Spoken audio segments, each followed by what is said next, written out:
Hello and welcome to the Old Man Orange podcast. I'm Spencer Scott Holmes.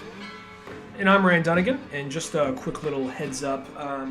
Currently, my building is being remodeled. My room and my unit is staying the same, but the units below me are being changed. So if you just hear some glass break in or things smash in, it's not Hulk or Thor. We're going to back around later. It's just, it's literally guys fixing stuff, chucking that shit out a window right into like a big, garbage bin, rental garbage bin. Well, it's like one of those ones, like, if you've ever been to the dump, you know, like, how much fun it is to take, like, an object and just chuck it and just watch it kind of crash and fall. Like, I don't know what it is. There's just something special about that. So, you know, those guys out there probably fucking hate their job. But there's that one moment where, like, you know what? I gotta throw a fucking microwave out of a 3-story building. And that kind of made it okay. Just for that little bit. For that little bit. Things were going my way. Well, I don't know. I imagine that, to some extent, there's got to be that side of your brain. It's probably two things. I think it's almost kind of like two conflicting things here. It's you got the side of your brain that is very primal and just wants to destroy things, and then you got the side of your brain that's like, but this is a piece of equipment. I was always taught never to throw this right here. So I think when you throw it out, I think you got two things kind of convert. It's like whenever you go to a lake and there's like a big giant hill, like a big rock to jump off of, and it's like maybe 2 or 3 stories, and you make it to the water. You have that initial, like, your brain's like, you shouldn't be jumping off the edge. This is going against survival. But when you're going down, like, it's so much fun. But you get back up, very immediately the survival instinct thing happens. I think it's the same thing, just getting rid of, like, just something like a microwave or like a TV or something. Yeah, no, well, there is. It feels weird, like, because, you know you shouldn't do it, but then there's also something kind of, like, nice about, like, watching something break at the same time is also just as relieving in some odd, weird way. It's a release, because I think the way we're a capitalist society. We buy a lot of shit. So I think maybe once it's outrun its use and you break it, even though if you maybe don't want it to break or anything, when it outruns its use, there is this ruling, like, I'm free from you until I get a new TV. Yeah, exactly. There's just something about that. Like, well, I've always wanted to, like, bury my TVs, you know, like relatives, because that's how important I feel the TV is in my life. You know what I mean? And there's always those certain TVs you have. I know some people look at TVs like indisposable, like, you know, things, but I look at it like, you know, you live your life with some of those TVs, and some of those TVs, like, they may have lasted you like 20 years, you know, or at least the olden days TVs. You know, you like spent so much of your time. It's like, God, I remember watching like this show off this, and remember playing Super Nintendo off this TV, and then all of a sudden there, you know, and you have all these memories that kind of happen with a TV. Like, there was this TV that existed in my house. We referred to it just as the Mitsubishi, you know, the TV that bombed Pearl Harbor. Mitch. Yeah, Mitch. Just refer to him as... also has the TV that bombed Pearl Harbor, like it fucking had like it sort of fixed that. But and this was one of those, like, it probably was like a 1989 big screen TV. It was 36 inches, which, you know, you say that nowadays and that sounds like fucking like someone's like fucking bathroom TV, but 36 inches on an old style TV was fucking huge. You were like fucking living the dream. And I got this off a buddy who happened to have money, because I didn't have money. I just fucking got TVs secondhand. But this TV, it was one of those ones, and it was given to me too because they was like broken. For some reason, it had this like snowy effect on it, like almost like dust kind of was in there. And, you know, as a fucking 10-year-old kid in the 90s, you're like, I don't give a fuck. I got a 36-inch TV. You know what I mean? Like, who cares? You know what I mean? That was good enough. I mean, you could still watch TV and play things on. I just kind of always had this, looked like it was snowing outside or inside your TV. And then I remember one day, it all of a sudden just fucking disappeared. Like, we were playing Medal of Honor Frontline multiplayer, and somehow, some way, that it just cleared up. It was just clear as fucking day. And then from that point on, it was clear until the day it died a couple of years ago. But it was a magical TV. I mean, like, that's the TV that we played all our multiplayer. Like, when you'd have friends come over for the weekend, and you'd have Dreamcast controllers and 64 controllers and PlayStation controllers, and they're all fucking intertwined like a giant knot, you know, ready to, like, strangle some child. Sounds like a console orgy. Yeah, it literally, when you have the console orgy, when just all the systems are out, and there's the stacks of games that you have went through, all the fighting games, all the, you know, multiplayer games and so on, and there was this great memory you had between Friday to Sunday that's going to be ruined by the next day you go to school, but that's okay because you had this glorious event. That TV was there. 64 controllers tangled around 64 controllers tangled around Dreamcast, PlayStation 2 controllers, Xbox One controller kind of off in the distance, the equivalent to the guy jerking off in the corner. Yeah, exactly. Well, even if Xbox One is there, it's probably like, oh, where do I set this? let me lean it up on its side against the TV. I don't think I got enough room here for all the other systems. The original Xbox, you almost had to need two people to carry that thing into the room. Like, okay, we got to get this thing at an angle just right. You got that in? Okay, cool. 1, 2, 3, go. I remember like moving furniture. You're talking. Yeah, it's kind of how it felt sometimes. You're talking all these fond memories you have with the TV. I'll be honest, I have no real. I mean, I'm more like, it broke. Fuck, I gotta get a new one. Get the fuck out of here! Chuck that shit out. But I have more of I remember partying with an old car or partying with an old video game system. That I might have got. I remember at some point, this is the dumbest thing, but I remember at some point because when I was a kid, I got Nintendo 64 for Christmas, and at some point, some weird little switch around thing happened where my cousin borrowed it, and then he got one somehow, and we just ended up switching. He gave me his, he had mine, and even though it was still the same system, it was the same system that worked. I don't know how it happened. Just some switch around. Well, here's some other one. Here's this one. I got your original one. It just felt weird, kind of because I only had the thing probably for maybe 6 or 7 months by then, but it just felt weird. But that was the one I had for Christmas. Yeah. It might need me. I mean, it worked just as fine. It was so that I had this weird overlaying feeling of I wonder what it's doing right now. Is he treating it well? Is he being good to it? Yeah, it didn't have the sentimental value. That's what was missing in it. It's still, yeah, all in all, it's a 64, but it's not your 64. It was almost like you had his on just loan forever, and it just didn't have that same In time, feel. It became my 64. In time, it saw me naked, and we had a bonding experience. And I want to speak on not that in particular, but just you guys kind of brought something into my mind. We may have mentioned this before. I don't know, but because that something like Toy Story, all those toys had to see Andy naked or see the first girl he brought over or see him in the all first the most guy. He had moments. a weird 8-year-old jerk off experience. They weren't really too sure. Well, we gotta prepare for when there's girls involved. Yeah, it's just practice. That's all this is. Practice. Come on, Andy, bend over. It's okay. We'll get this Sid down. from next door. That's why they don't hang out. That's why he wasn't invited to his birthday party. Yeah, it was just this one gay. That's why Sid's so mad. That's why Sid's so mad and always breaking shit. Andy never called me back. He got all this pent up rage from his neighbor. That's why he's got a proto Punisher t-shirt on. Exactly. But all those toys had to be there in his most quiet, most intimate moments to himself. So when the toys are oh boy, Andy doesn't play with us anymore. What? You think all the toys are Jesus Christ, let's get the fuck out of here, dude. Remember the time that fucking Andy learned how to jerk off and then he got it everywhere and didn't know what to do, so he grabbed Woody and used him as a towel? Yeah, I remember that too. Remember a time he was acting really fucking weird? He just took a shit right in Buzz's helmet? And thought it was funny, and then he was really pissed at himself later on and hitting himself and beating him because he's what the fuck's wrong with me? That could be a collectible someday. What the fuck's wrong with me? Or it's just something really weird. He's probably beyond that. He's probably past that stage, but he wasn't past the stage. He wasn't probably past the stage though of just just probably hiding dirty jizz dirty jizz napkins right inside Ham, tucked in there. Oh, don't come in, Mom! Just grabbing the napkins, just jamming in Ham's back slot. Yeah, I know. They're still in him to this day. Yeah, because he never opened him up. He never busted that fucker open. Exactly. I'd be scared to be Ham because he was just any lingering moment. He'd be oh man, I mean, he's put some change in me recently. What if he gets really desperate? Where's the fucking pig? Walks in with that's also gonna be the other thing. When the toys see the friends come in and the toys see the kid, you know what? I don't like this toy. Just breaks its head. Just they're watching all doe-eyed. You see a single tear build up, stream down their face while they have that fake docile smile. Exactly.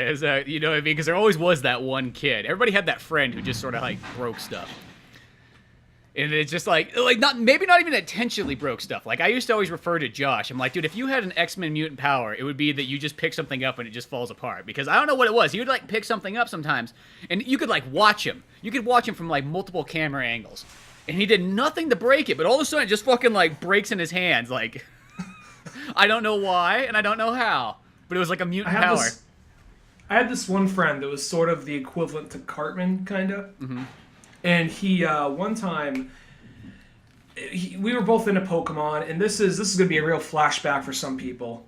It's also just so weird because it's just such random ones. KFC came out with Pokemon Beanie Babies, like right when Pokemon craze was coming out. And this is back when it was really hard to find anything Pokemon. Now you just go into like any kind of like Hot Topic. Hell, you don't even have to go into like, you could just go into like a CVS and find Pokemon this day and age. It's kind of weird. Yeah.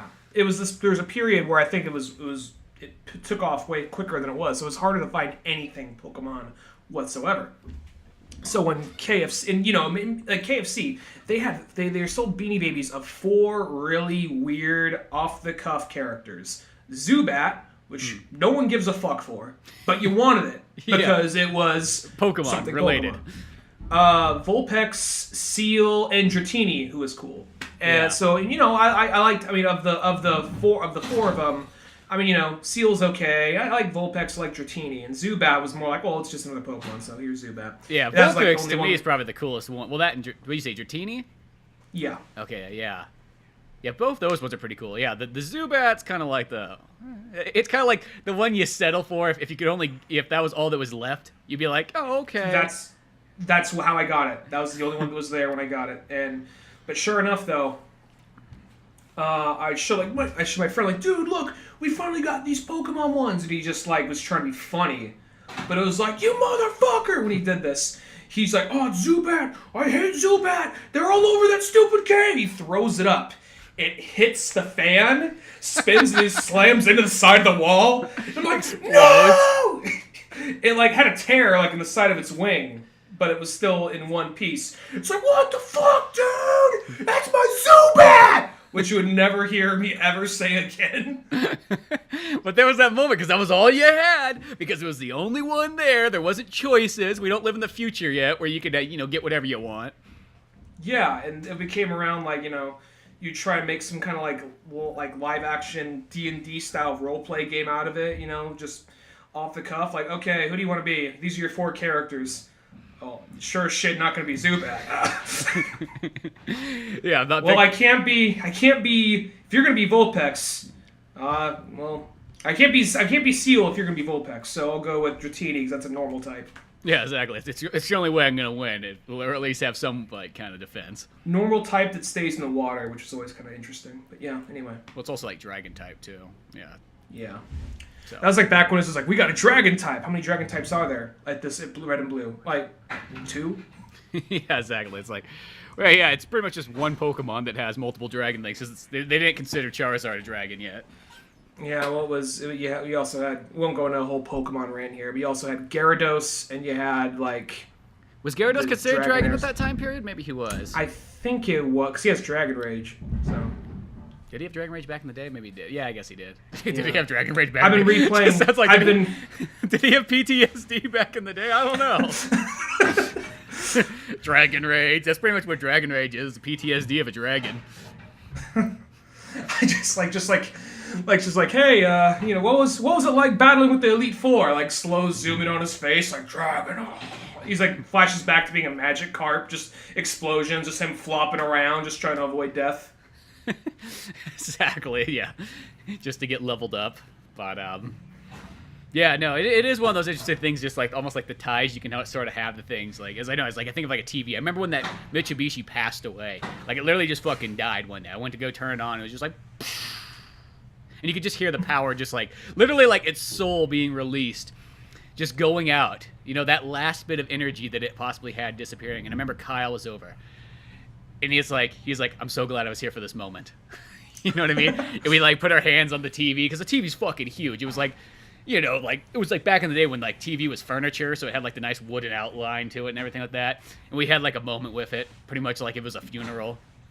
Dun dun dun dun dun dun dun. Someone's lowering a flag. Yeah, lowering the TV into the ground.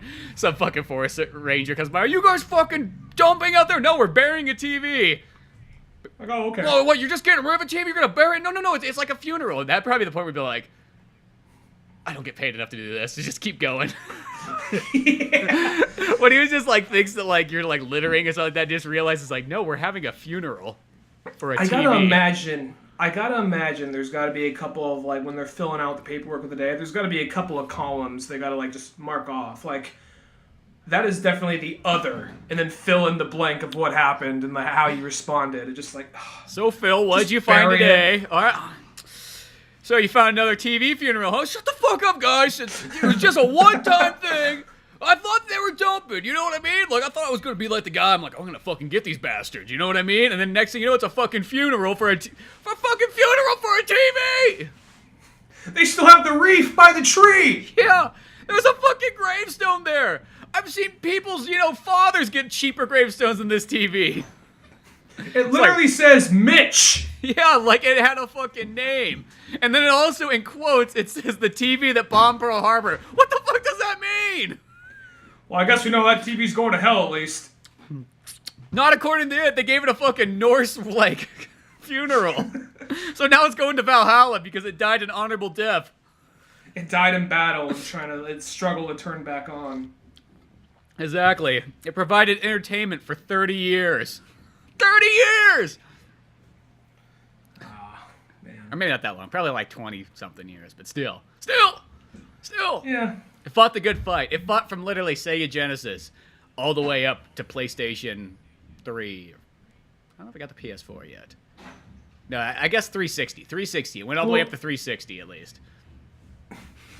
Not nearly as deep as this thing I'm about to say, but it's like Joe Rogan was talking like a little bit ago on his show, and he was saying something to the effect of like, can you imagine how like infuriating or crazy it must be? Say you're on your deathbed and you got like weeks left, and you just get word of like they have a cure for this or they got a cure for that, or we just made contact with aliens and we'll get a answer in the next 4 years or something to that effect. Can you imagine the stealth shit that TV scene, like he's got a PS4 turning off. Exactly, just like getting there, just like couldn't handle it. I almost want to say like one of the last things I remember watching on it too was Dragon Ball. I was going through like a Dragon Ball phase and just like watching them, and it looked perfect on there because they were in full screen like the way God intended, and not that fucking widescreen shit that somebody did the Dragon Ball Z ones for some reason. But it's not the worst thing, but it's just fucking weird. It's like, why would you make something that was in full screen widescreen? That's fucking retarded. That's all I have to say. I'll say this. I feel bad I didn't send December. You said, yeah, my old Mitsubishi TV died. I'm like, all right, whatever. I feel bad now. Maybe a year or two later. Like, oh, I'm sorry I didn't get you a sympathy card. I know. Because this clearly hit you harder than I thought it did. It did. Well, it's just one of those ones. Like, it's like when you have a TV that like is just there for that many moments. Kind of like this couch that I have here too. And I was even saying the other day, I'm like, this couch is getting kind of old now. It's from the fucking 70s. Let's just state that. And it's just kind of getting worn out. I don't know. It's just not as comfortable as it once was. Either that or I'm just getting fucking older. I'm not too sure. I just can't handle sitting on couches anymore. But I remember I told that to Kyle, and Kyle's like, no, dude, you can't get rid of the fucking couch, man. Think of the memories. Well, it's weird Kyle is telling you that. I mean, I know he's probably thinking about, like, remember video games. Yeah, all the ass time we've had sitting on this in front of the TV. Like, I guess I remember one time, like, Josh spent the night just recently because I was going to RJ's wedding, and he slept on that couch. And he's like, I woke up in about the middle of the night, and all I could think of is how many fucking farts have happened on this couch, and it made it hard for me to sleep. just the abuse this couch is taking. Fiber. Yeah, exactly. Well, I know that when you think that, I was just think of all the memories on this couch. Like, what comes to mind is all the times you guys had to like Resident Evil 4 speedruns or whatever. Yeah. But it's really comes to like the average person's mind is not that. It's not like so like the first time you guys jerked each other off or whatever. What's he talking about? And had your toys watch. And when you and the neighbor boy had a gay experience. We don't speak of that. Sid doesn't speak of that. If Sid's parents found out, they'd disown him. Yeah, you know how his father is. He said, So any gay in my house, I will kill. We didn't even see his dad, but I'm just imagining. They're like the mom. Like they really get a hard cross that like that is the most evil like white trash family possible. Except the little girl. Little girl was fine. Like that little girl was like really like ice skating uphill with that family because she was like trying to be all nice and neat, and the mom's like, "Sam, I'm watching my shows." I know, totally. He's totally like he's like the evil version of like the jerk off Johnny. But yeah. But yeah, I don't know. But speaking of good memories of couches and all that stuff, that kind of brings me to something that sort of takes me back to like those good time periods. And then there's the Super Mario Odyssey that just came out. And I know a lot of people are talking about it, but goddamn, it's like one of those ones you play that game and it's like, fuck. It's literally like the best Mario since Mario 64. And that's like a long time period when you really think about it. I'm not saying that Mario's in between 96 and 2017 are bad by any means, but this one right here, it's like it really captures the fucking magic once again. Like it really like, you know, because Mario Sunshine, it's fun, it's cool, it's alternative. That's literally what it is at the end of the day. I'm not, you know, I like it. I know it's not like the greatest, you know. And Mario Galaxy is actually really sweet. I'm not gonna put Mario Galaxy down, but once again, that's kind of almost very alternative as well too. And then you know, of course, they've been doing the new Super Mario Brothers style, which it's okay. Not saying it's bad, but like I felt like when they did it like 8 times in a row, it's like, okay, guys, you can fucking back the fuck off of this style. Come on, like we've seen enough new Super Mario Brothers. You know, a couple games was about all we needed, and you gave us like 3 times more than we wanted. Not saying any individual game's bad, but you know what I mean. For a second, New Super Mario Brothers felt kind of like, oh wow, they're going back to their roots. They haven't done a side scroll in I don't know how long, and they give them all these all these amped up moves and the new version. Like that's so cool. But then after a while, like you said, it just got very repetitive, and it was just like, oh, they have one for Wii coming out. That's cool. Oh, they got another one coming out. More, and they just kept on coming out. So you know they're fun games, but after a while they just got a little repetitive, and I haven't really bought a new Super Mario Brothers game in a while. But regarding this, I want to get it. The only thing stopping me from getting this game right now is I have a repair I need on my bike, and I just can't really. I got to wait for another paycheck. So I wish I can come on here and talk about how great the game is too. But I've been looking at videos of it, and it looks fantastic. And it looks like it's just.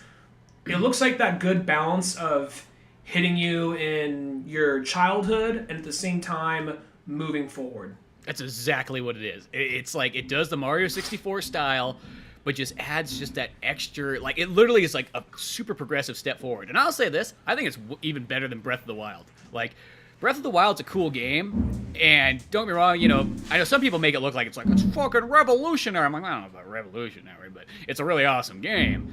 But where I feel like this Mario one, and I think this is it, because you know what? We've got consecutively good Zelda games throughout the years, you know what I mean?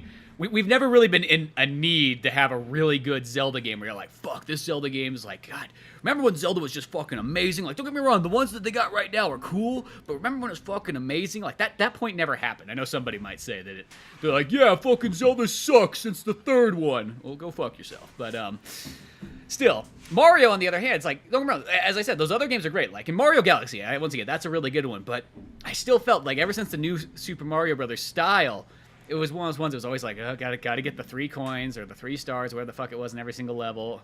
It's, you know what I mean? You just kind of kept doing the same thing over and over. It just never felt like, it felt like it was missing something fresh. And they were always kind of going after the audience of like, hey, you remember when you were a kid in the 80s and early 90s playing Mario? Well, here's a game for you. And it wasn't really like a Mario game that was made for like, hey, have you been playing Mario this whole time? You know? And so as a hardcore Mario fan, you're kind of like, well, what about us? And Nintendo's kind of like, you'll play it anyways. So we know our audience. So Mario Odyssey. They'll complain about it, but they'll still buy it. Yeah, exactly. So Mario Odyssey is one of those ones like that feels like that's made for the hardcore Mario fan that wants something new, that wants something fresh, but still feels classic, still has the Mario 64 style. And yeah, it's like it's all around fucking badass. Like everything about it's fucking sweet. Like, it's just one of those games just, like, so cool. And when you go to a fucking level, and it's a snow zone, it's all snow zone. It's not like you go to a fucking snow zone level, and then next thing you know, you're running out in the desert, and you're like, why? Who the fuck designed this? Literally, who the fuck designed this? Why am I in the snow world doing a desert and then a magma level? You know what I mean? And it's not like it's a like in Mario 3D Land. Yeah, like those all those ones were all bad about that. Mario 3D World was even bad about it. And as I said, these games are all still good games. Like I don't want to be putting them down, but they're just not like that. Oh my fucking god, this is like a amazing game. Like Mario Odyssey reminds me like one of those like lasting legacies. Like in 20 years, we'll probably still look fondly back on that one. Be like, oh man, because like Mario 64 is a perfect example of a game that never fucking gets old. It's literally one of the first like 3D games, and it holds up so fucking well, and it's still almost like regarded as one of the best 3D games. Isn't that fucking weird when you think about it like that? It's like, oh, we have 3D. Nintendo's gonna make 3D. Oh, look, they made one of their best games ever, instantly. I think that if anybody, truth be told, I think if somebody went back and tried to, all right, well, if we go back, we have that nostalgia to it. Mm-hmm. If I just threw that game on to somebody who already played a bunch of other 3D platformers and suddenly went over to Mario 64, they'd probably like, what the fuck? How did you play this? It's so clunky. The camera, this, that, whatever. So I could see like a younger person, probably born like in, like 1999 or 2000, being kind of like, this is too rough for me. But it's still like always on critics' list of like one of the top 10 to top 20 best 3D games ever made.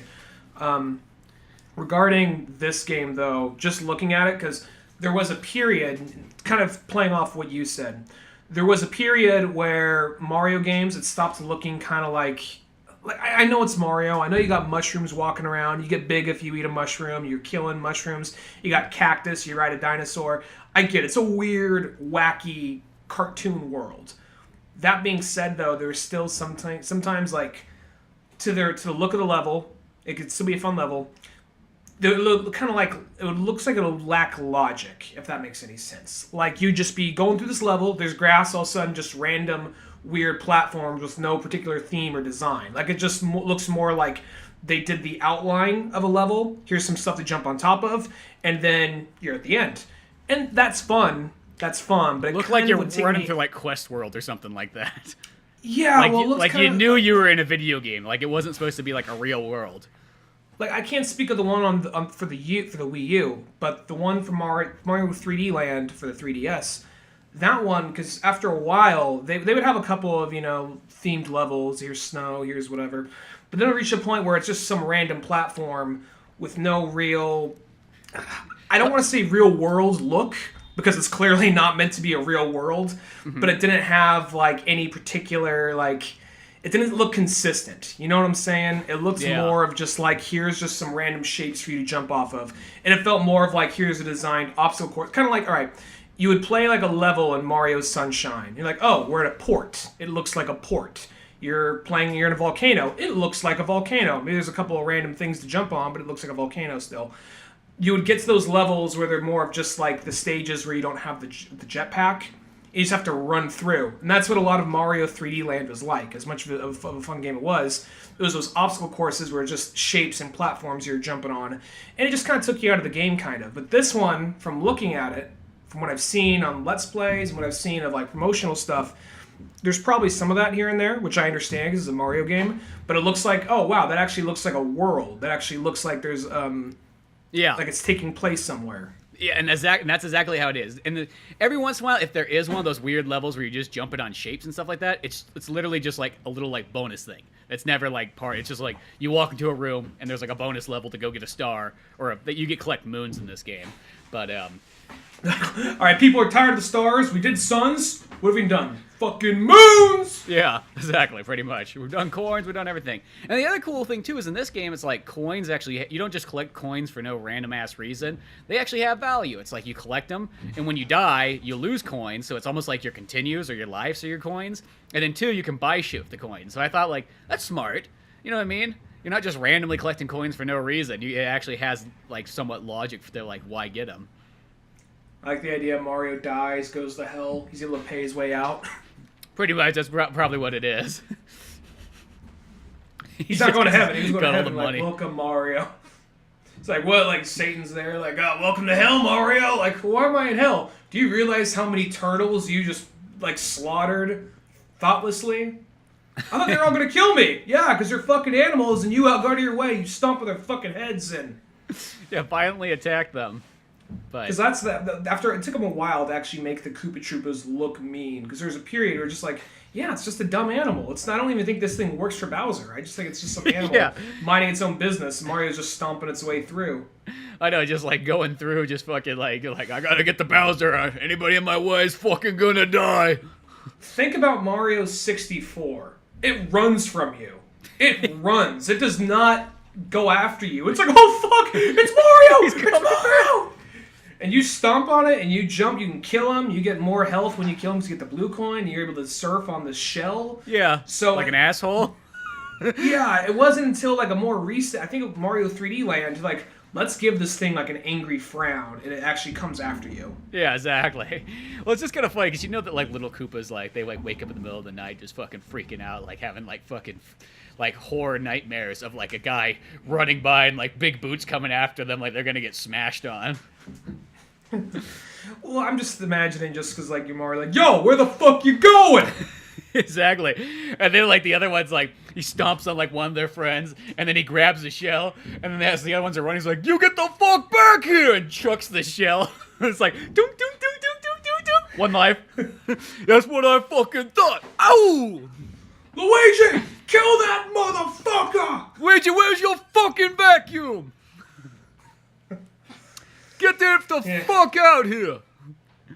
Yeah, I could totally see like he just needs. I mean, I know people like, well, in the strategy guide, it actually describes them as evil characters. You know what we mean? But I still can't help but just imagine that. Ever since I was a kid, I couldn't help but imagine just this big, angry Italian, just like, where the fuck you going, you little bastard?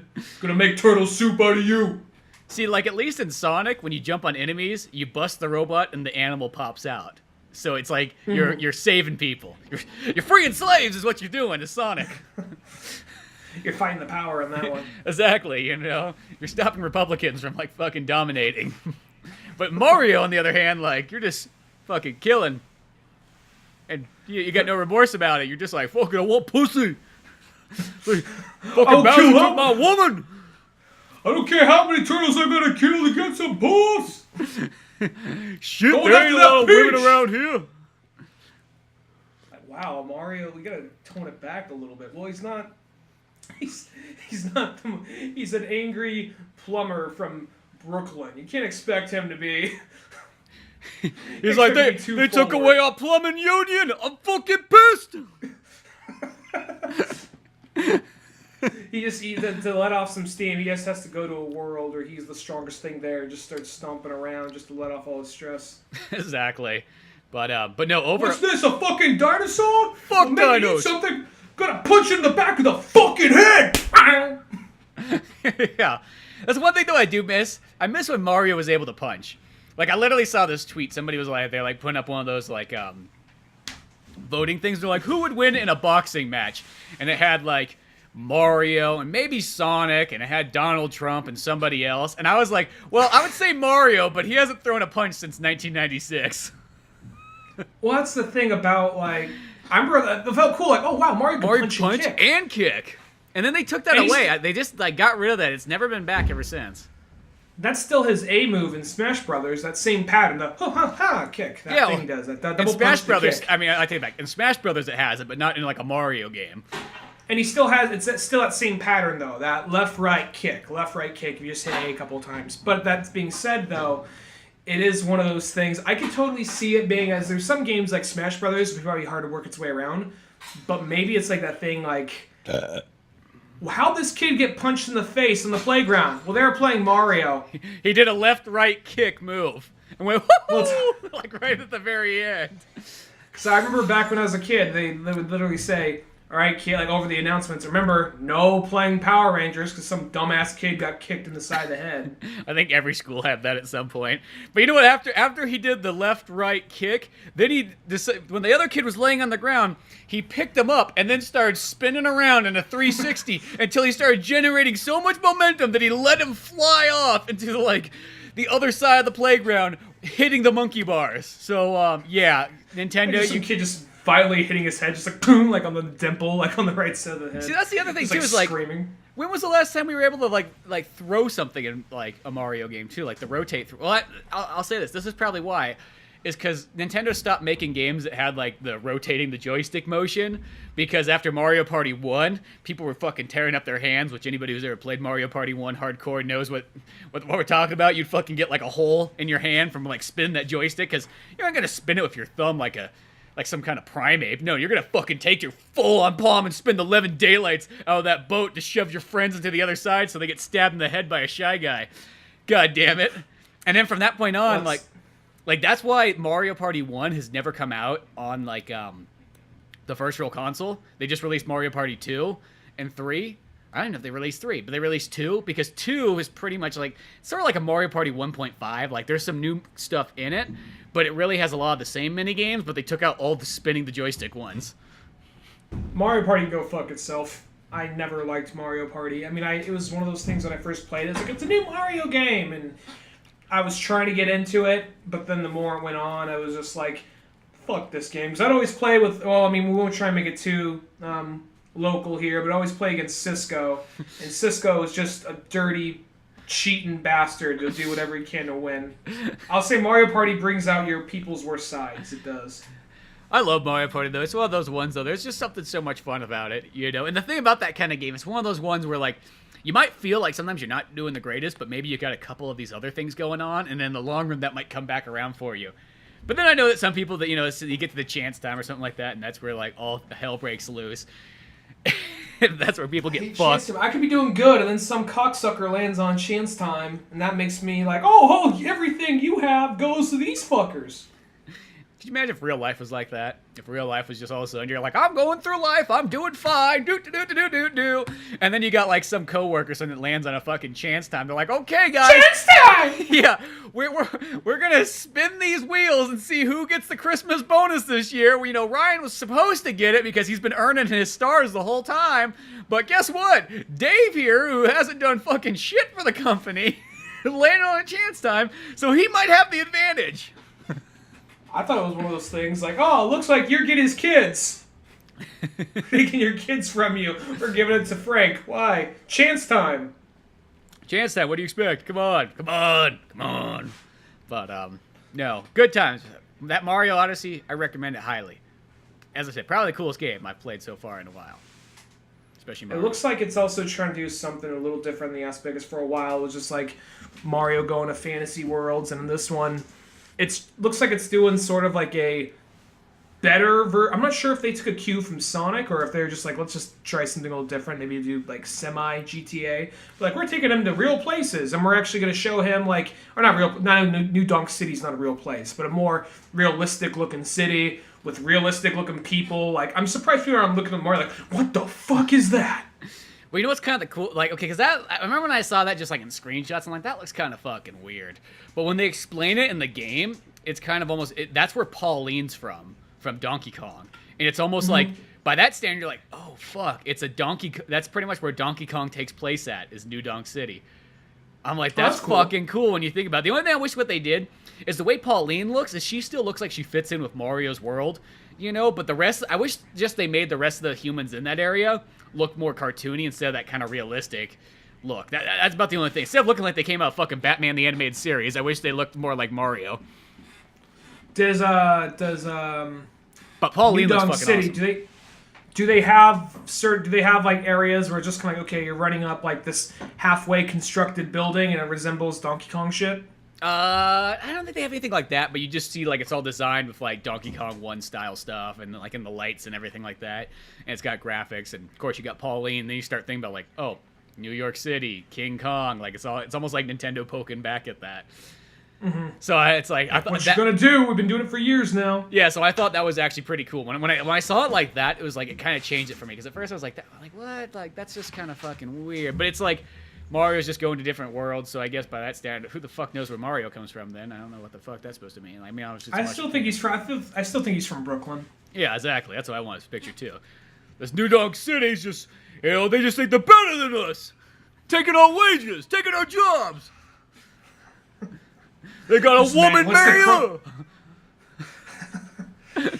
I'm just imagining it just like go right down the wrong alley. It just looks like an early Martin Scorsese movie in New Donk City. It's kind of like that. Just a lot of crime, a lot of just like the Donkey Kongs are almost kind of like the mafia. Yeah, they're like running it there. That's what they're missing. Trying to take the city back. Like, the city was built on our name. We're taking it back from that fucking bitch. It was built on the backs of slave apes. They built New Donk City. Used to be called New Kong City. Oh! I like how every Italian is Andrew Dice Clay. Exactly, that's what it is there. But no, I thought that was pretty cool. But yeah, no, overall that game's fucking awesome. And you think about, I thought about this too. I'm like, you know what? Like that Nintendo Switch might be one of those systems that has like one of the best kind of like initial years of a system. Because you think about it, it hasn't even been out for a year yet, and it's like you've already got like a fucking amazing Zelda and an amazing Mario / you have a bunch of other games too. I mean, you got Splatoon 2, you got Mario Kart if you didn't have it on Wii U, which is fucking like the best Mario Kart ever made. You got, Pokemon games, you got fucking Fire Emblem Warriors, you got that Mario versus the Rabbids, even though the Rabbids look fucking retarded. The game, is really sweet, and so on. So there's all these fucking games. It's like, I try to think about like PlayStation and Xbox never have that fucking good of years. You know what I mean? Like, they never, they might have a couple games you might pick up, but like PS4 and Xbox One, like, they didn't really have like that game. It's like, oh fuck, you know what I mean? Like, I gotta get this game. I mean, even fucking Halo 5 came out like almost like a year and a half or 2 years later. Hell, the Halo collection didn't even come out day one. I'm just kind of thinking, I haven't really bought a new video game in a while. Last new game I got, aside from just small little quick downloads to whatever system, was Zelda for the Switch. That was the last game I bought, and I like it. It's really fun. I don't play games. It's just an expensive hobby. I know if I cut other things it's out of funny my life, you say that because you get comics, which I think is the most expensive hobby. Yeah, I know. I was just about to say, if I cut other things out of my life, I could probably get that done more. But I just don't. I don't know. I guess because I feel like if I buy too many video games at once, I feel like I'm never going to finish them. So I am one of those like really square ass people. I just buy one video game at a time, and I'll more than likely finish it. So. Well, that's the smarter way to go, because like this last month plus or so has been like one of those like everybody decided to release their games all at the same time, which is kind of like, dude, like I don't know why nobody releases games in the summertime. Like, spread this fucking shit out, especially if you're like the same company. Like, like Bethesda's releasing all kinds of crap all at the same time. It's just kind of one of those ones like, dude, hello, like, why is it all coming out at once? Like, can't you like spread this a little bit more evenly? Because it's like, I picked up a couple of games just because it was one of those ones like, I just knew it's like, I gotta get these. Like, I got The Evil Within, and it was fucking amazing. And then I got Mario, of course. And then I got Wolfenstein 2, and that game's fucking so sweet. I want to get that game. I never played the last one. But dude, you go out of your way, get the first two ones before it, because they are fucking pure amazing. And you can pick them up right now. Like, I think there's a pack you can get for like $30 that has both Wolfenstein, the New Order, and the Old Blood. Both of them, fucking amazing. Like, and it's really like, because I'm not the biggest first-person shooter fan, but the story in them is so sweet. It's got like one of the best stories I've seen in a video game in a long time. And the second one definitely carries that forward too. Like, fucking intense, hardcore, violent, just great stuff. It's so magical too, and it's one of those ones for anybody who watches that Man in High Castle thing. Wolfenstein does that just like 10 times better. Well, I remember just seeing one of the ads for the game where they're just playing the scene where you go into like some diner, and you have this German officer go in there, and he's very like over the top friendly, like, good morning, hello, opens the door for a lady and her kid, like, nice, it's like, you're learning your German, right? That's good, like, just slightly, just kind of, like, threatening. And then he says, like, greatest American invention, the milkshake, yeah, he wants to see your papers, he's about to walk out the door, then he sees the one poster, looks to you, then you have to shoot him right there. So, like, that kind of stuff right there. I didn't play the game, I'm just saying a scene I saw, but that right there is like, oh, that looks pretty cool. It'll remind me of kind of Inglourious Bastards, that whole part. Yeah, it's kind of, hell, in the beginning of Wolfenstein 2, it had like one of the most hardcore intros I think I've ever seen in a game.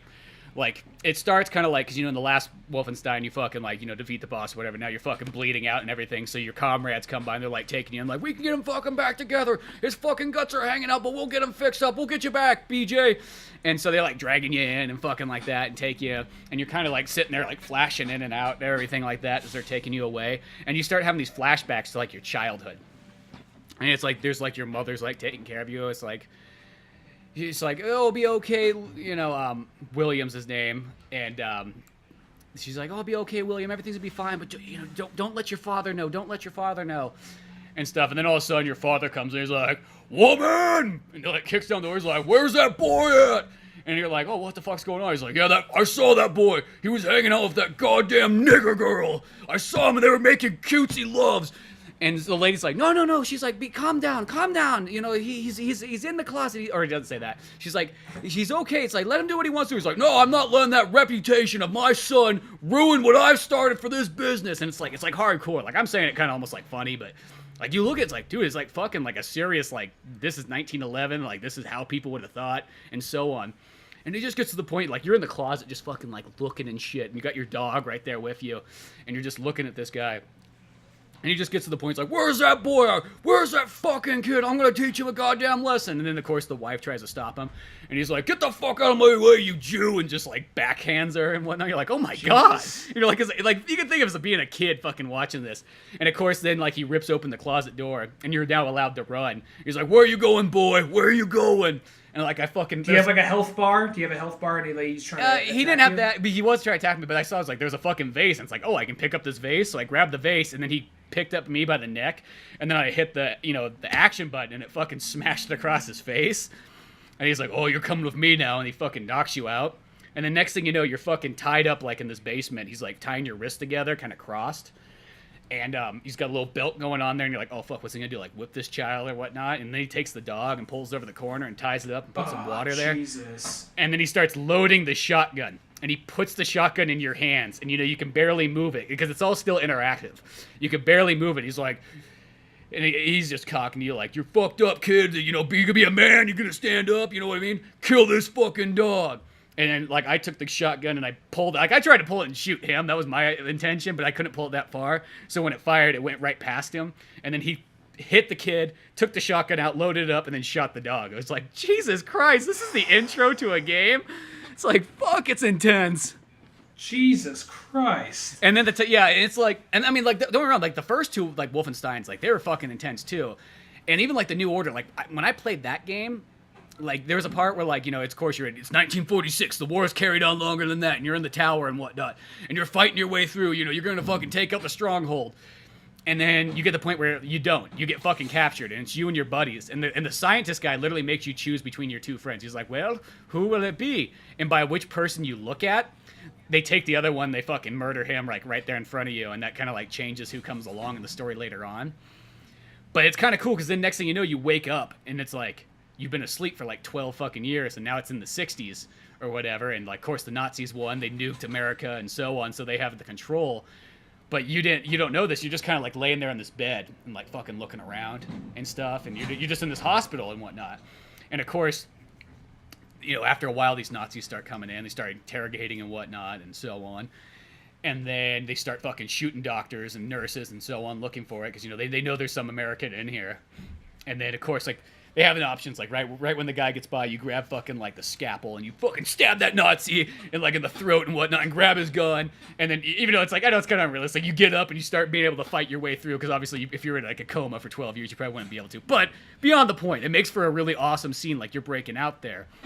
And then even in this one, it started off, when you first come up, you're like, since you're all fucking, like, pieced back together and you're not fully healed yet, you're in a fucking wheelchair at first, and you're, like, in this submarine going around, and you, like, one of the guys gives you a gun.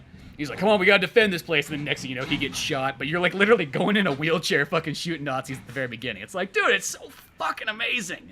It's just one of those ones like that Wolfenstein. It's like, Wolfenstein's one of those ones. It's like, it's not the original first-person shooter. It's damn near close to it, I guess. As far as a gun in your hand, it is, I think. But Catacombs, still made by id Software. That one came out just prior to Wolfenstein, which is another awesome game. But you use a ring and to shoot instead, because it's magic. But you think about, like, Wolfenstein, like, never ceases to amaze. Every single time it comes out, it's one of those classic games that, like, Wolfenstein 3D is fucking amazing. I mean, there's the two Wolfensteins that technically came before it that are, like, old school computer platformers. And then, but whatever. There's Wolfenstein 3D, and then Wolfenstein, like, the Return to Wolfenstein that came out, like, in 2001 or whatever. Fucking amazing. The Wolfenstein for PS3 was awesome. And then these new ones are just pure, like the story in them. It's like, I almost feel like the gameplay itself is fucking amazing. And what I like about it is it plays like old school first person shooters. Like, if you want to carry 2 guns, be my fucking guest. Carry 2 guns. It just has that slight over the topness that makes it kind of cool. And it almost has like a Metal Gear Solid sort of feel too. You know, the Nazis have like mech suits and so on, and you fight them off. But like, it never feels like it's corny or weird or anything like that. It still treats the material super serious. I remember knowing there's like the other 2 that came out before this one. Is this one the one where they suddenly treated it like a big deal? Like the first 2, not the first 2, but the last 2, when they came out was like, oh yeah, another Wolfenstein game. Give it a shot if you feel like it. And this is them we're seeing a lot for this. Is this one like oh, word of mouth got around? Now this one's got a much bigger budget. It's a much bigger game. All that. So far it feels like it's the same size as a game, but I think that. Yeah, Wolfenstein, like the New Order was kind of sold on like, it's Wolfenstein Legacy. If you're an old man gamer, here you go. Like, that's kind of, I think, who they're thinking they're going for, you know, because, you know, every kid, like Call of Duty kids probably like, Wolfenstein, that's like my dad's game or my grandpappy's game. You know what I mean? They're giving like that fucking attitude, you know. So, because that's really what it is. At the end of the day, you kind of forget about like Wolfenstein is. It's like Wolfenstein and Doom are fucking the old man fucking shooters at the end of the day. And that's okay, because Wolfenstein and Doom, they both cater, like those 2 new ones, they cater to the old man gamer. They don't cater to the new kid. They say, fuck that new kid. Have him go suck his Call of Duty dick off. I don't give a fuck. We're Wolfenstein and Doom. What the fuck are you gonna say to us? You know, at the end, you don't get that Call of Duty dick. It's gonna be like, the guy at Activision's like, would you please stop saying Call of Duty dick? I mean, like, we work here, you know. That's their press release. Yeah, go fuck yourself and your Call of Duty. What, oh look, they're gonna try World War II again. Well, guess who did that fucking first? And who's got World War II with fucking demon Nazis because they're working with the occult?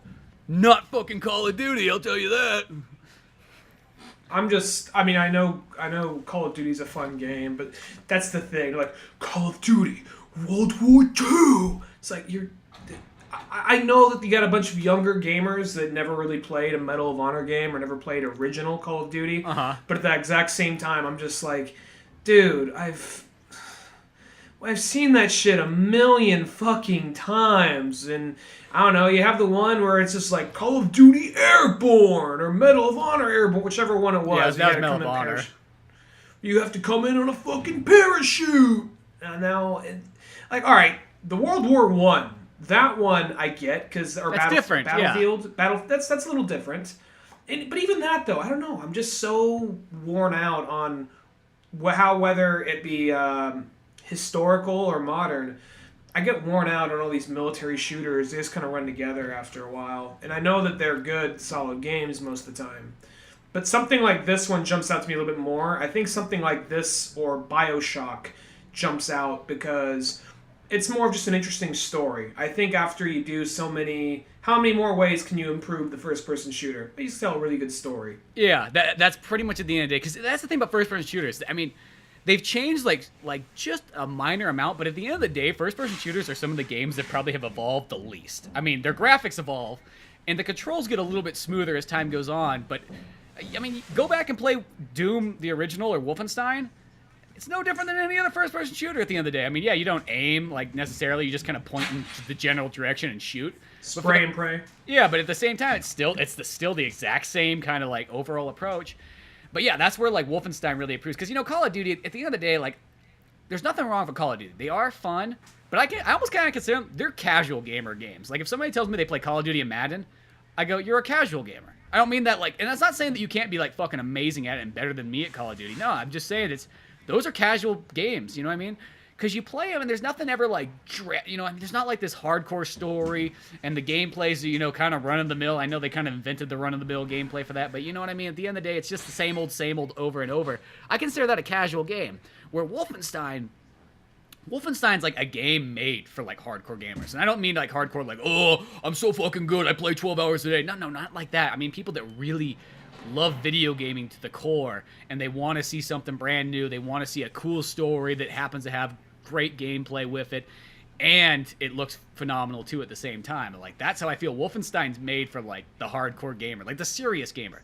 And what I mean by that too, it's like the gamer who's almost like the Tarantino lover of movies. You know, somebody who, you know, they don't just like go to the movies for like the popcorn movies or just whatever's showing. They want like the next level. They want the deep stuff. They want, you know, the hardcore films and so on. That's how I feel Wolfenstein is. Well, going back to what you said about a lot of first-person shooter games being very vanilla, it's kind of hard to like top it up. I think that's my biggest problem with like Star Wars Battlefront, because you took a already existing franchise, made it something else, and it just felt like a really expensive tech demo. Really gets down to it. And I know. The new one apparently they listened to a lot of the criticism. They're actually giving it a story mode, and the story itself sounds interesting. It's about a group of Imperials who are deciding like, you know what, we're getting revenge on the rebels after like the Battle of Endor, and that in itself sounds kind of interesting. But EA, I hate them so much. I'm like, no, I'm not playing your game. I really don't trust EA. If it's a game that I just like the franchise enough and it happens to be produced by EA, well, whatever.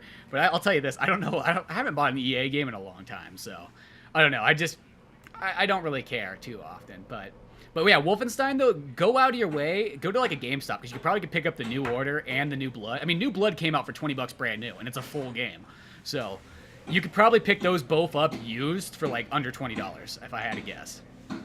I don't know about your GameStop, the GameStop we got over here. Remember how for a while you're talking about like GameStop, they just need to turn into like a geek apparel and action figure store, something to that effect. Uh-huh.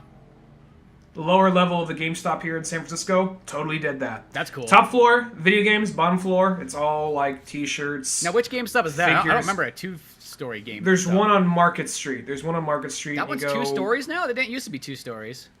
2 stories now. Maybe they just turned the basement into something. But yeah, that's cool. That was where I pre-ordered my Super Smash Bros. 3 at back in the day, and we had the fucking huge line outside and everything like that. And when people came by, and they're like, "Dude, what's everybody in here in line for?" I was just like, "We're here for Edward P. and Penis Hands," because like somebody just showed me that video like that day. And I like the look that people got, like, what? Like, because they looked, they're like, "Oh god, they must be serious about that. Look at these guys. They're all here for Edward Penis Hands." It's on PSP. Yeah, exactly. But yeah, that place used to be just 1 floor back in the day, so that's kind of cool. I don't know. I never go to GameStop anymore. I've kind of like given up on GameStop, but I just buy my shit off Amazon. But yeah, pick up that game though. I mean, I kid you not, because I think you definitely want to play the New Order, and you should just play the Old Blood anyways before you play the second one. I mean, it would probably catch you up real quick because it does have like the last time on Wolfenstein, but that still in itself is not really the same thing. I feel like you miss out on all like the little stuff. You miss out on the cool like killer filler stuff. That's what I feel like Assassin's Creed is. They come out now. Apparently, this new Assassin's Creed game is really good, but apparently this one's really good, and they actually waited 2 years, like most companies do, instead of just throwing 1 or 2 out a fucking year. I still have that thing of like, I don't give a fuck.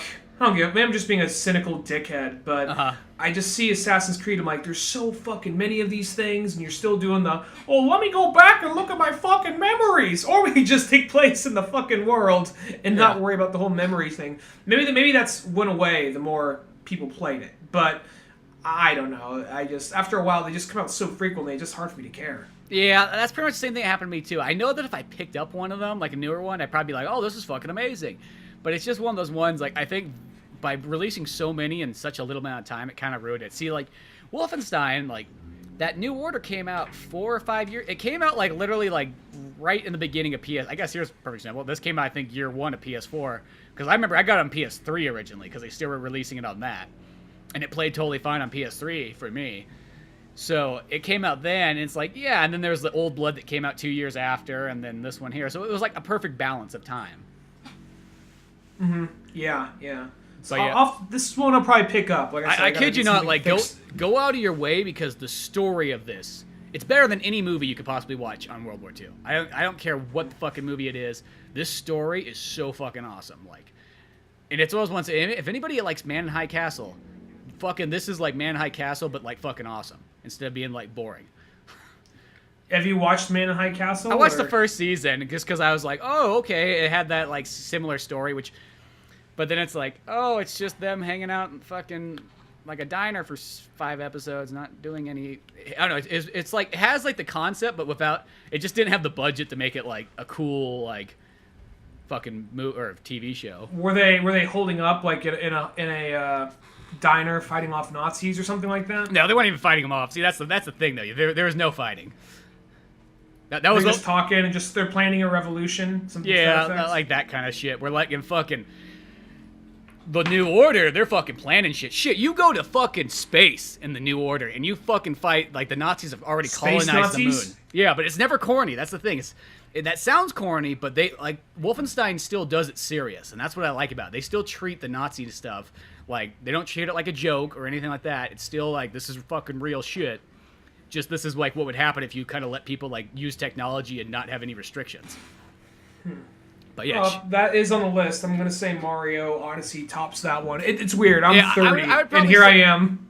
I'm 30, and here I am, being like, well, you know, this really serious, compelling drama sound like of a video game sounds very interesting. But I'm gonna have to go Mario. Well, it sounds kind of weird because at the end of the day, I realize that I'm just like the old man gamer because I only buy fucking old franchises like Wolfenstein and Mario. And I'll even say this, Evil Within, I know it's like a new franchise, but that's literally just Resident Evil without Resident Evil in the title. So it's like going off of like your favorite film director. Yeah, it's like that's exactly how that one is.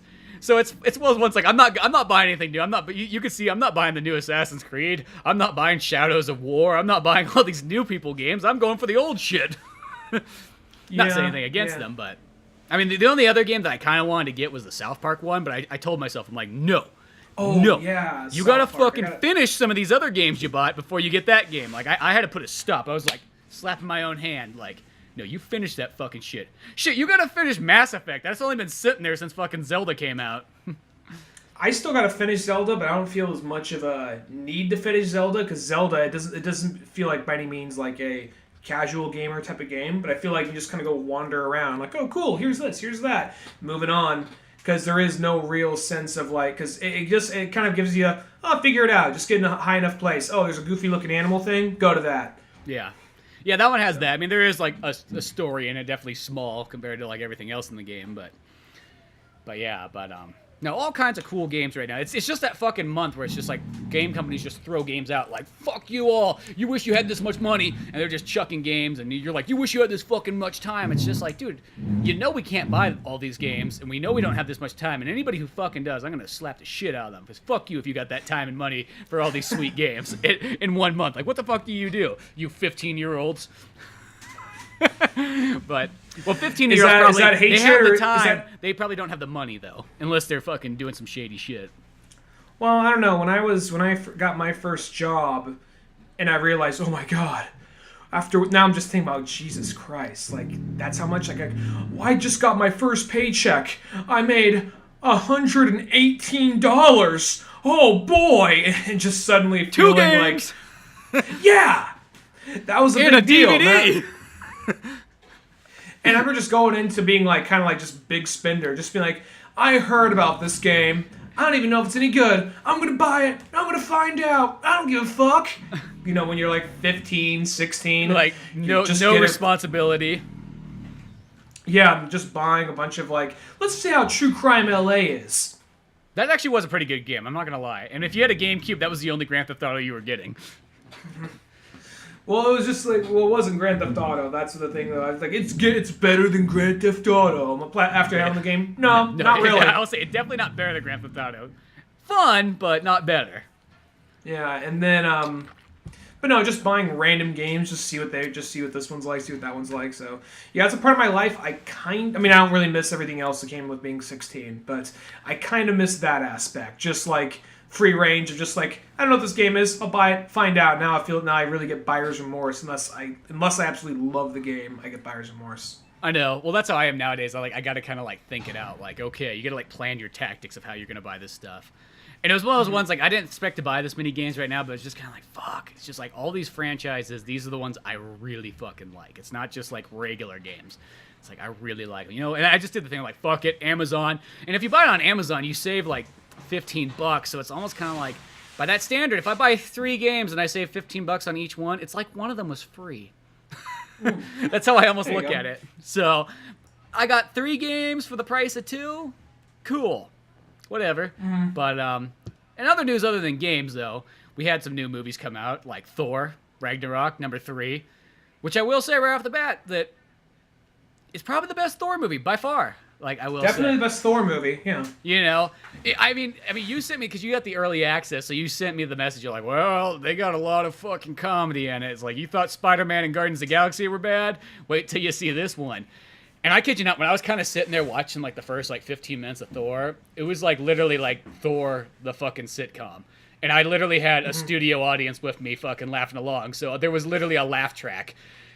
And it was just like, I was literally counting. It was like 1, 2, joke. 1, 2, 3, joke. 1, joke. 1, 2, joke. Like every line, it was like every couple lines there was a fucking joke. And I mean, like, it was almost like, I was kind of sitting there kind of arms crossed at first. I'm like, dude, does Marvel really just not take their shit serious anymore? Or like Marvel Studios just not take their material serious?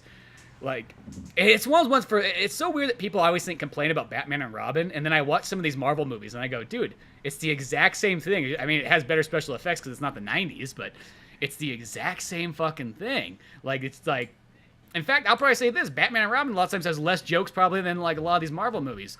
But that Thor movie, I will say at the end of the day, is like, it turned around about halfway into that movie. Maybe even a little bit less than that. Like, the first, like, 20 minutes was, like, really hardcore. Like, it was, like, fucking, like, it was more, like, comedy first, action second. And then it got kind of about to, like, maybe 2/4 into it. And it started dipping down a bit. I mean, there's still comedy and so on. And then by about halfway through, the comedy pulled to, like, a kind of, like, a reasonable level. Where, you know, maybe there was a joke, like, every 10+ lines or something like that. And, I mean, here's the action's all fucking badass. Whenever there is action, it's fucking sick and things like that. But the movie started balancing itself out. It's almost like it learned, like, halfway, like, you know, it reminds me, like, when you're a kid and you're shooting a movie and you shoot it, like, fucking in sync, scene by scene. You're going, like, we have 1 through 20 scenes and we're going to shoot them in order. Like, that's almost like, I know this movie wasn't shot like that, but that's almost how it feels like. And they got about, like, 8 scenes in. They're like, fuck, we got to, like, pull back on this comedy. Okay, let's pull back a bit. Well, apparently this movie, most of the lines were improvised because the guy who did this, he's primarily a comedic director. He even did that movie I talked about a few years ago, What We Do in the Shadows, which I really like that movie. Oh, yeah. And let me say this real quick. It's going to sound like I don't. I really like this movie. I thought it was really fun, but at the same time, though, because I'm thinking back on it, and I kind of had the same, because I had an early screening of this movie. There's a comic book store down the road from me called Cards and Comic Central, and the people there are really cool. One of the guys working there was nice enough. Like, you know, you come here all the time. Sometimes they send us promotional stuff. Here, enjoy the movie. I'm like, oh, shit, awesome. So, yeah. Went to go see this early screening of the movie, which was awesome. And going to see it, though, I will say, while watching the movie, there is, like... I was going to say... all right, so when I first saw Guardians of the Galaxy, when I walked out of that movie, I liked it, but didn't love it, just liked it. And then the more I thought about it, the more it sank in. Like, maybe I liked it a little more. And I went to go see it again, and I loved it. And there was just something about it that just kind of boomeranged back around to me. I'm like, oh, wow, this movie's way better than I remember it being, for whatever reason. I guess I thought I was getting something else, then I got this, and I was thrown off, but the more I thought about it, the more I liked what I got. Yeah, once you accepted it. This movie, it's a little bit of that, but not to the same level. Because I remember there's a handful of scenes that kind of bothered me, just because it's not like, even all the jokes. It's not even all the jokes are bad. Most of the jokes are actually good. It's just they keep throwing them. It's just the wrong place, I feel, too. It's like, I just feel like you're trying to, like, a Marvel movie, like, at the end of the day, I mean, and I know some people probably go, like, you know, regular mom and pop in Oklahoma people are like, it's Marvel, it's fucking stupid, it's superheroes, it's a bunch of fags on screen, it better be funny. And it's like, but for the people that like the comic books, I feel like, you know, we take this stuff a little bit serious, you know what I mean? Like, that's why, like, when people kind of, like, shit on DC stuff, I'm like, hey, at least they take their material serious. At the end of the day, they ain't fucking joking around. Well, I'll say this about what you said about Batman and Robin and Marvel. I think the big difference is Batman and Robin. I'm not sure if it was intentional satire or not, but they were trying to go Adam West with it. Yeah. While Adam West was total satire. Well, this isn't so much satire. This is more of kind of like self-aware. Well, I know satire itself is self-aware, but I mean, it's almost like the characters in this are aware of how ridiculous the situation is. Where something like in a Batman 66 episode would be like, we gotta stop the evil pancake machine from... Oh, that's so ridiculous. Come on now. Where the characters in this are a little bit more of like... they're more like self-deprecating. They acknowledge how weird the situation is.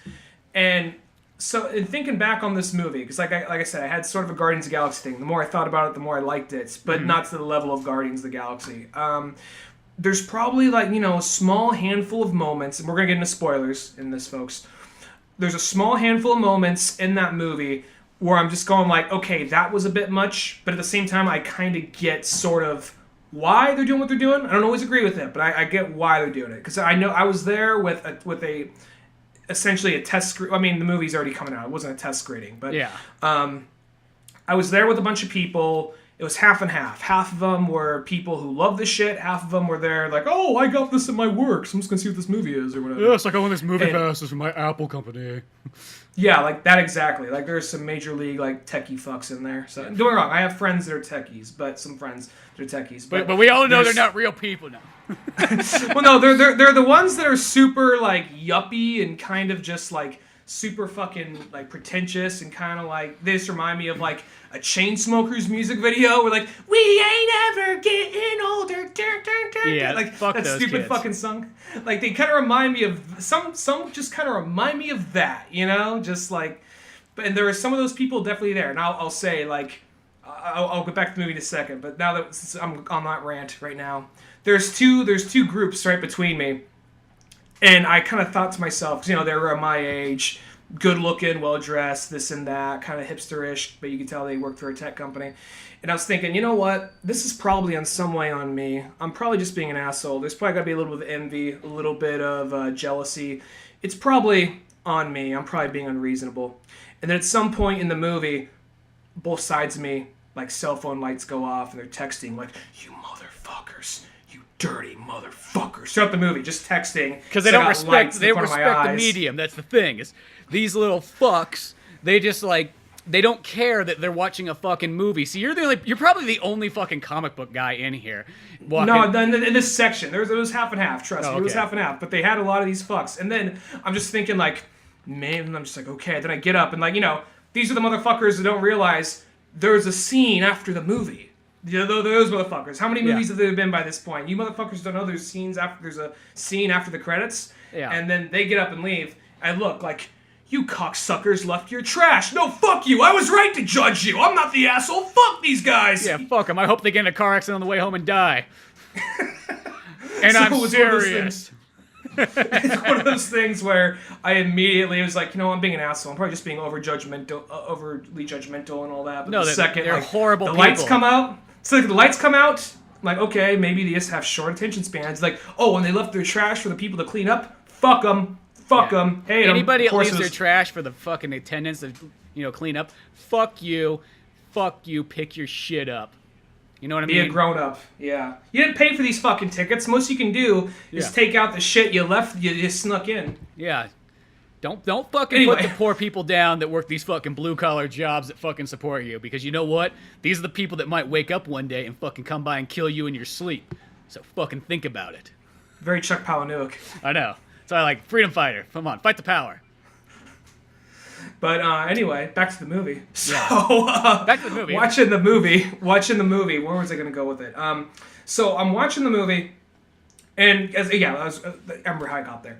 So half the people there are definitely people who are big time Marvel fans because I saw some T-shirts and all that, and then there are people that just just got it there because they got like a ticket from work or whatever, and people were all laughing pretty hard, and I could tell there were people like, okay, it's a superhero movie, whatever, it's free, and then once Thor, I think people are gonna have trouble taking some molten monster seriously. Like, I will destroy Asgard. So they gotta throw in some jokes about Thor being like, "Oh, I'm spinning. Not trying to spin. I'll be back in a second."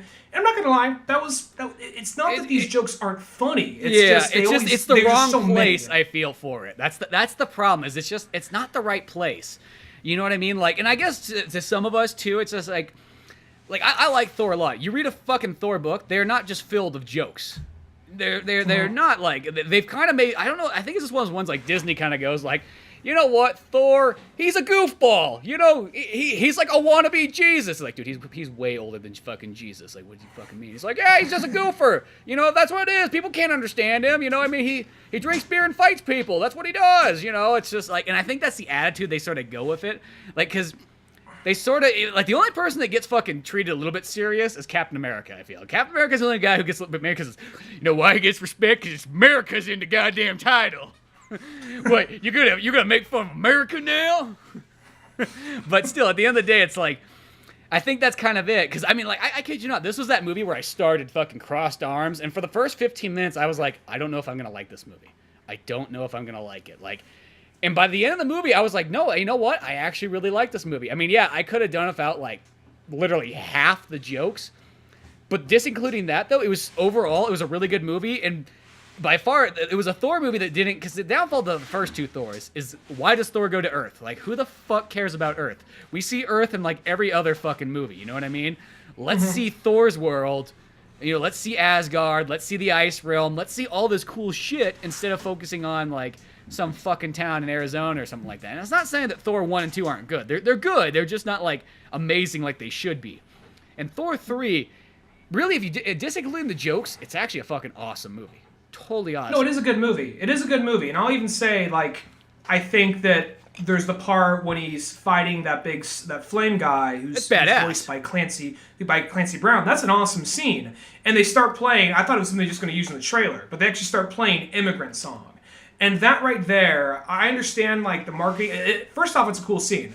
But I understand the marketing aspect of that. Because that's where you get the people, like, I don't know about this superhero shit. You know, like, I know if I showed this movie to my dad, for instance, that right there would be like, okay, it's a little funnier than I thought it would be, but okay, whatever. Then all of a sudden, Immigrant Song starts to play, and he's killing all these motherfuckers. I know he'd be in. Well, and that's why they probably Immigrant Song makes sense because it's about Norse anyway, so at least it kind of works. It's not just some random-ass song. I will say, though, okay, this goes way farther towards the end, but, like, in the ending battle, when Thor's like, oh, I can't, you know, figure out who I am, I need help, you know, Dad! Daddy! That's pretty much what it reminds me of, like, Dad! And then he kind of has the vision of fucking Anthony Hopkins. He's like, son, you have the fucking power in you. You're better than me. Fucking figure it out. I'm Anthony Hopkins. Anthony out. You know, Odin out. Mm-hmm. And he's like, oh yeah, I'm the thunder god, the god of thunder. And it's like, they repeat God of thunder, God of thunder, God of thunder. And it's just like, and then they go for the battle scene and they play the Immigrant Song again. And I was like, one, it's like, isn't that kind of like a movie thing? You're not supposed to play the same song twice unless for some reason it has like a meaning. But I was like, I remember I leaned over because like Buddy went and saw the movie with me. I was like, dude, wasn't that a wasted opportunity? It should have been Kiss, God of Thunder. That's what they should have played right there. It was like the perfect moment. And plus, it's like, since you already played one 70s classic rock song, you could have played the Kiss song. It would not have been out of the, you know, at all. And I'm like, that would have been the time to play it. You know what I mean? It's like, oh, I thought that was just such a missed opportunity. I see what you're saying, but at the same time, I think it carries a theme. Because that right there, that opening scene where he's fighting all these monsters in that dark realm, that's the most badass we've ever seen Thor in any movie up to that point. Yeah. Up to that point, that is the most badass. So I was like, oh wow, I'm actually kind of impressed because I'm used to seeing Thor smash a couple fuckers around. Oh, that was cool. Moving on. But that was actually a really cool, interesting scene. There's a part where he throws Mjolnir. It's all zooming by. It's through its perspective and just crashing through all these fuckers. Comes back to his hand. And he's like punching guys. It's spinning around in a circle and fucking Thor's like laying punches down while fucking Mjolnir's like fucking taking out everybody around him. So that's fucking badass. So it's a really interesting creative scene, and that song really, because aside from the Norse mythology thing, it really just gets it going. And then you don't really see him. Like, he's doing badass shit throughout the movie, but nothing to that level because for a while we think he loses his main power. But it's like once he actually get those powers back, that's where the song picks up again. And I get why they did that, because it's one of those things, it's carrying the theme. Like, okay, he's as badass as he was at the beginning of the movie. Yeah, I mean, I get what they were going for. Like, I totally get it. But it's just one of those ones, like, dude, like, I just kind of thought, like, the whole time, like, I know they probably won't do this, but God, is this, like, it's so set up. It's like, God, they're fucking, like, somebody's literally, like, fucking handing you the ball for a shot, and you, like, just, like, pass it up. It's just, like, I thought that'd be so cool. Plus, this is one of those ones, like, I don't know. I'm actually kind of glad they didn't throw a bunch of rock and roll songs in there in a sense, because I thought they were going to kind of go for a Guardians of the Galaxy thing. Totally fine for Guardians, don't get me wrong. I love that fucking soundtrack. But I felt for Thor, that might kind of take it out a bit. But I was like, well, you played one classic rock song. What's two gonna be? And it's just like, I just thought it would have been so cool. I mean, I know that technically probably the Immigrant song's a better choice, but I don't know. I just thought that like God of Thunder and rock and roll, like fucking Gene Simmons up there. But I don't know. I still. I know it's not nearly as popular as the Immigrant song because you don't hear Kiss on the radio or anything like that. Kind of weird to think about. For Kiss as being as big a band as they are, they're like pretty much never played on the radio. Once in a while, maybe it might be like rock. It might like that's all. That's all they'll play. They won't play like anything maybe. else. It seems like, and it's just for as long as Kiss has been around. I think people have kind of like shunned Kiss slightly over the years. I don't know why, but because they're Jewish. I know why. It's because people fucking hate Jews. I knew it. I knew it. It was coming all back down to that. Just like the Wolfenstein game was telling me. Are you we need playing BJ the to Kiss? come back and fucking kick some ass. They are playing the Kiss. Get them to the chambers. Yeah. No, this movie right here, though, I will say that some of the humor that does work kind of earlier in the movie, like, I just want to do a little compare and contrast to, like, humor that works and the humor that doesn't work. Like, shortly after he's battling all these monsters and he gets back to the realm and they got Scourge, played by Carl Urban, and he's all like, I got these. I'm fond of these weapons, so I jump in realms. They come from a place of Earth called Texas. And he's holding up, like, 2 AK-47s or whatever. Or like, he's holding up M16s. M6, whatever. You're going to M16, piss okay, off so- somebody in Texas. We're like, AK-47, that's the commie weapon. Okay, whatever. Okay. M16s. He's holding up 2 machine guns. And then, like, all of a sudden, he's trying to impress 2 girls. When Thor's transported there, it severs the head of some dragons chasing him. And then you have, like, they all get covered in, like, dragon gut, like, blood, and the thing slides forward. Even though it's dead, its eyes creepily move and look at the girls, and they all freak out and run out. Like, that's a bit of humor, I think, works. It's realistic. That's works. The joke that didn't really work was where Carl Urban's fucking jerking off the shake weight thing. I was just like, oh. Like, I see that, and I go, that, like, is so slapsticky. That, to me, is like... Yeah. Like, am I watching a Mel Brooks fucking Thor movie? And I'm not saying that he gets Mel Brooks, but like I expect that joke to be in a Mel Brooks movie. I don't expect that to be in the actual Mel Brooks movie.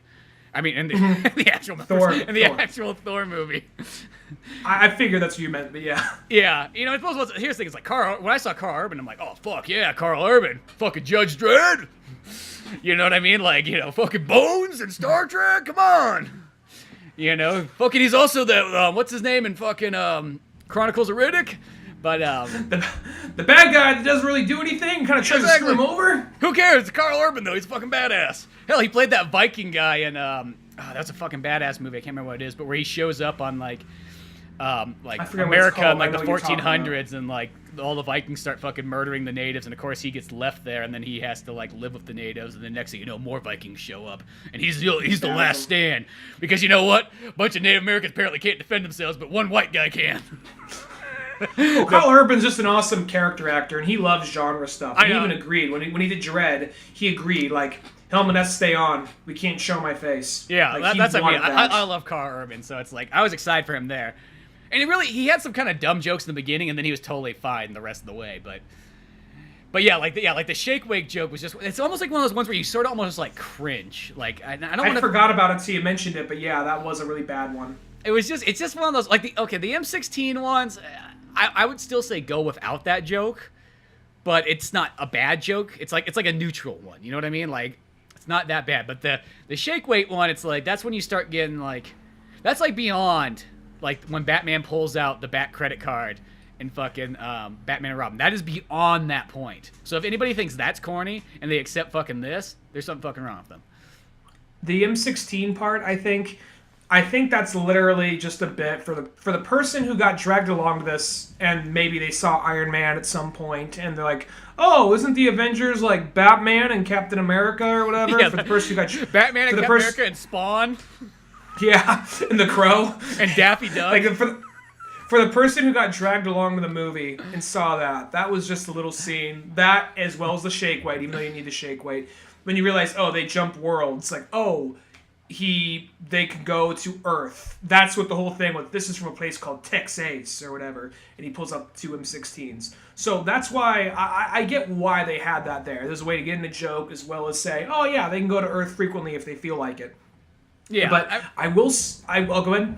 Oh no, I was just gonna say that it's like there is certain like jokes like there, but I will say the one thing that I like about Thor is that they actually let moments happen in Thor, and they let them be moments. Where like in Guardians of the Galaxy and Spider-Man both suffered from like, I'm not saying every single moment, but there's a lot of moments that were like, oh, here's a nice heartfelt moment, and then they ruined it with a fucking joke like over and over. Where Thor, like, I mean, even the part where like they're looking for fucking Odin. Odin's disappeared, and of course Loki's fucking being a douchebag as usual and fucking causing havoc. But when like Loki and Thor go to look for Odin, they finally find him. He's like hanging out in Norway, like, this is fucking sick. Why haven't we ever hung up here before? You know what I mean? In all my fucking years, I've been up there fucking, hanging out. I didn't know there was this. Shit, it's fucking awesome. And he's standing there. He's like, oh yeah, by the way, sons, I'm dying.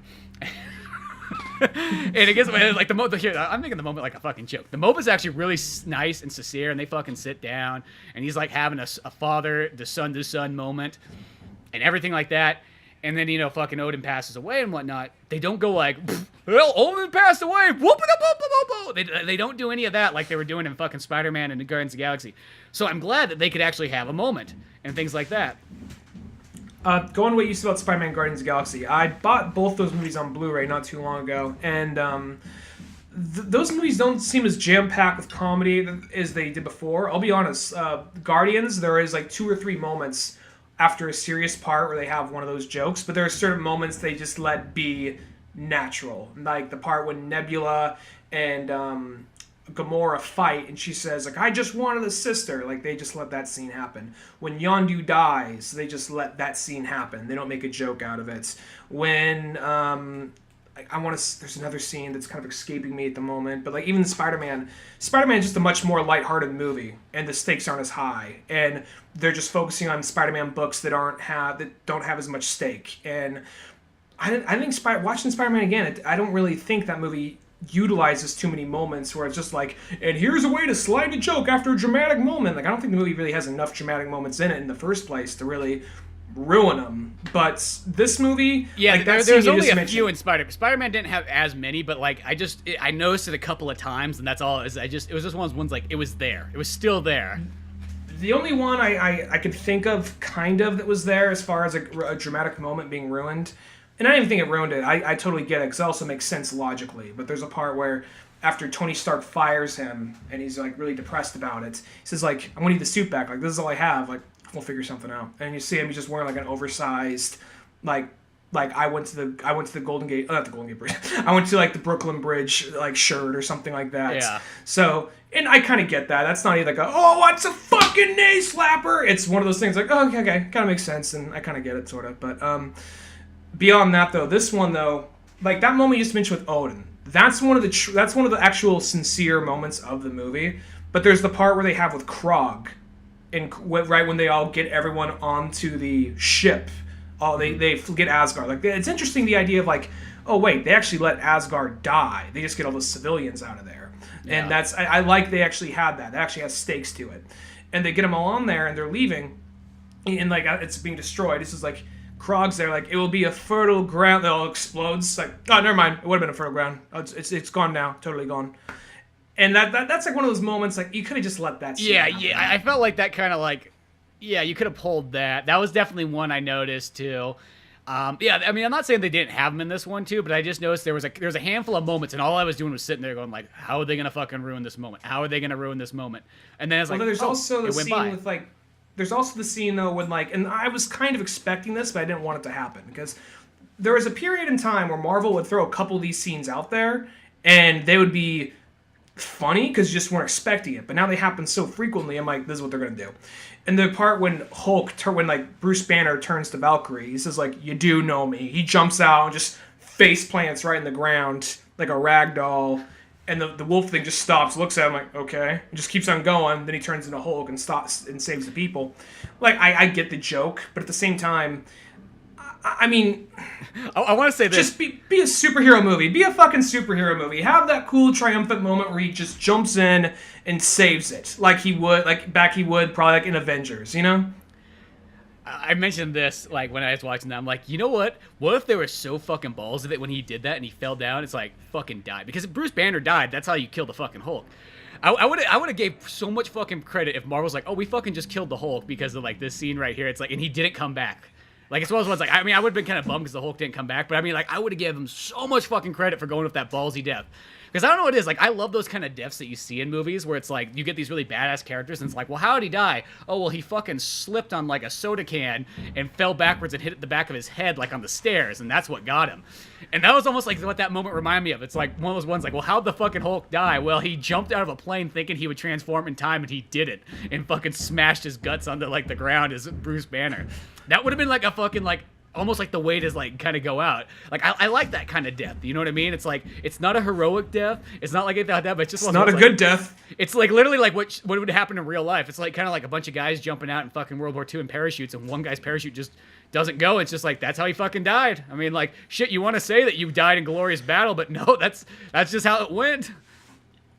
Regarding that for a second, let me finish that thought real quick. It was just because there's a period where Marvel might throw out a moment or two like that, like kind of self-aware, like here's usually in the superhero movie where the character land all badass, but we're gonna actually flip it on its back for a second. In this case, make him face plants and get a quick chuckle. But I feel like that happens so frequently in a Marvel movie. Something like that happens so much now that I'm like, he's going to faceplant. Oh, he faceplanted. And it sounds like I don't like this movie. I do like this movie. Probably enough to go out and buy it when it comes out. But it's just one of those things I notice.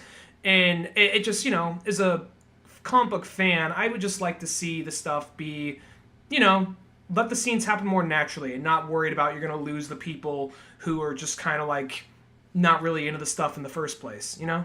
Well, and I think that's the thing is like Marvel kind of, because here's the thing, realistically, if that happened in the comic books, fucking Bruce Banner would be dead. He wouldn't fucking survive that. You know what I mean? Bruce Banner isn't the Hulk. He can't fucking just survive that. He'd survive that. I don't think he would. No, I think Hulk would overtake, and he would just get all fucked up. Like Bruce Banner in Avengers, they even said that he put a gun in his mouth, and the big guy spit out the bullet.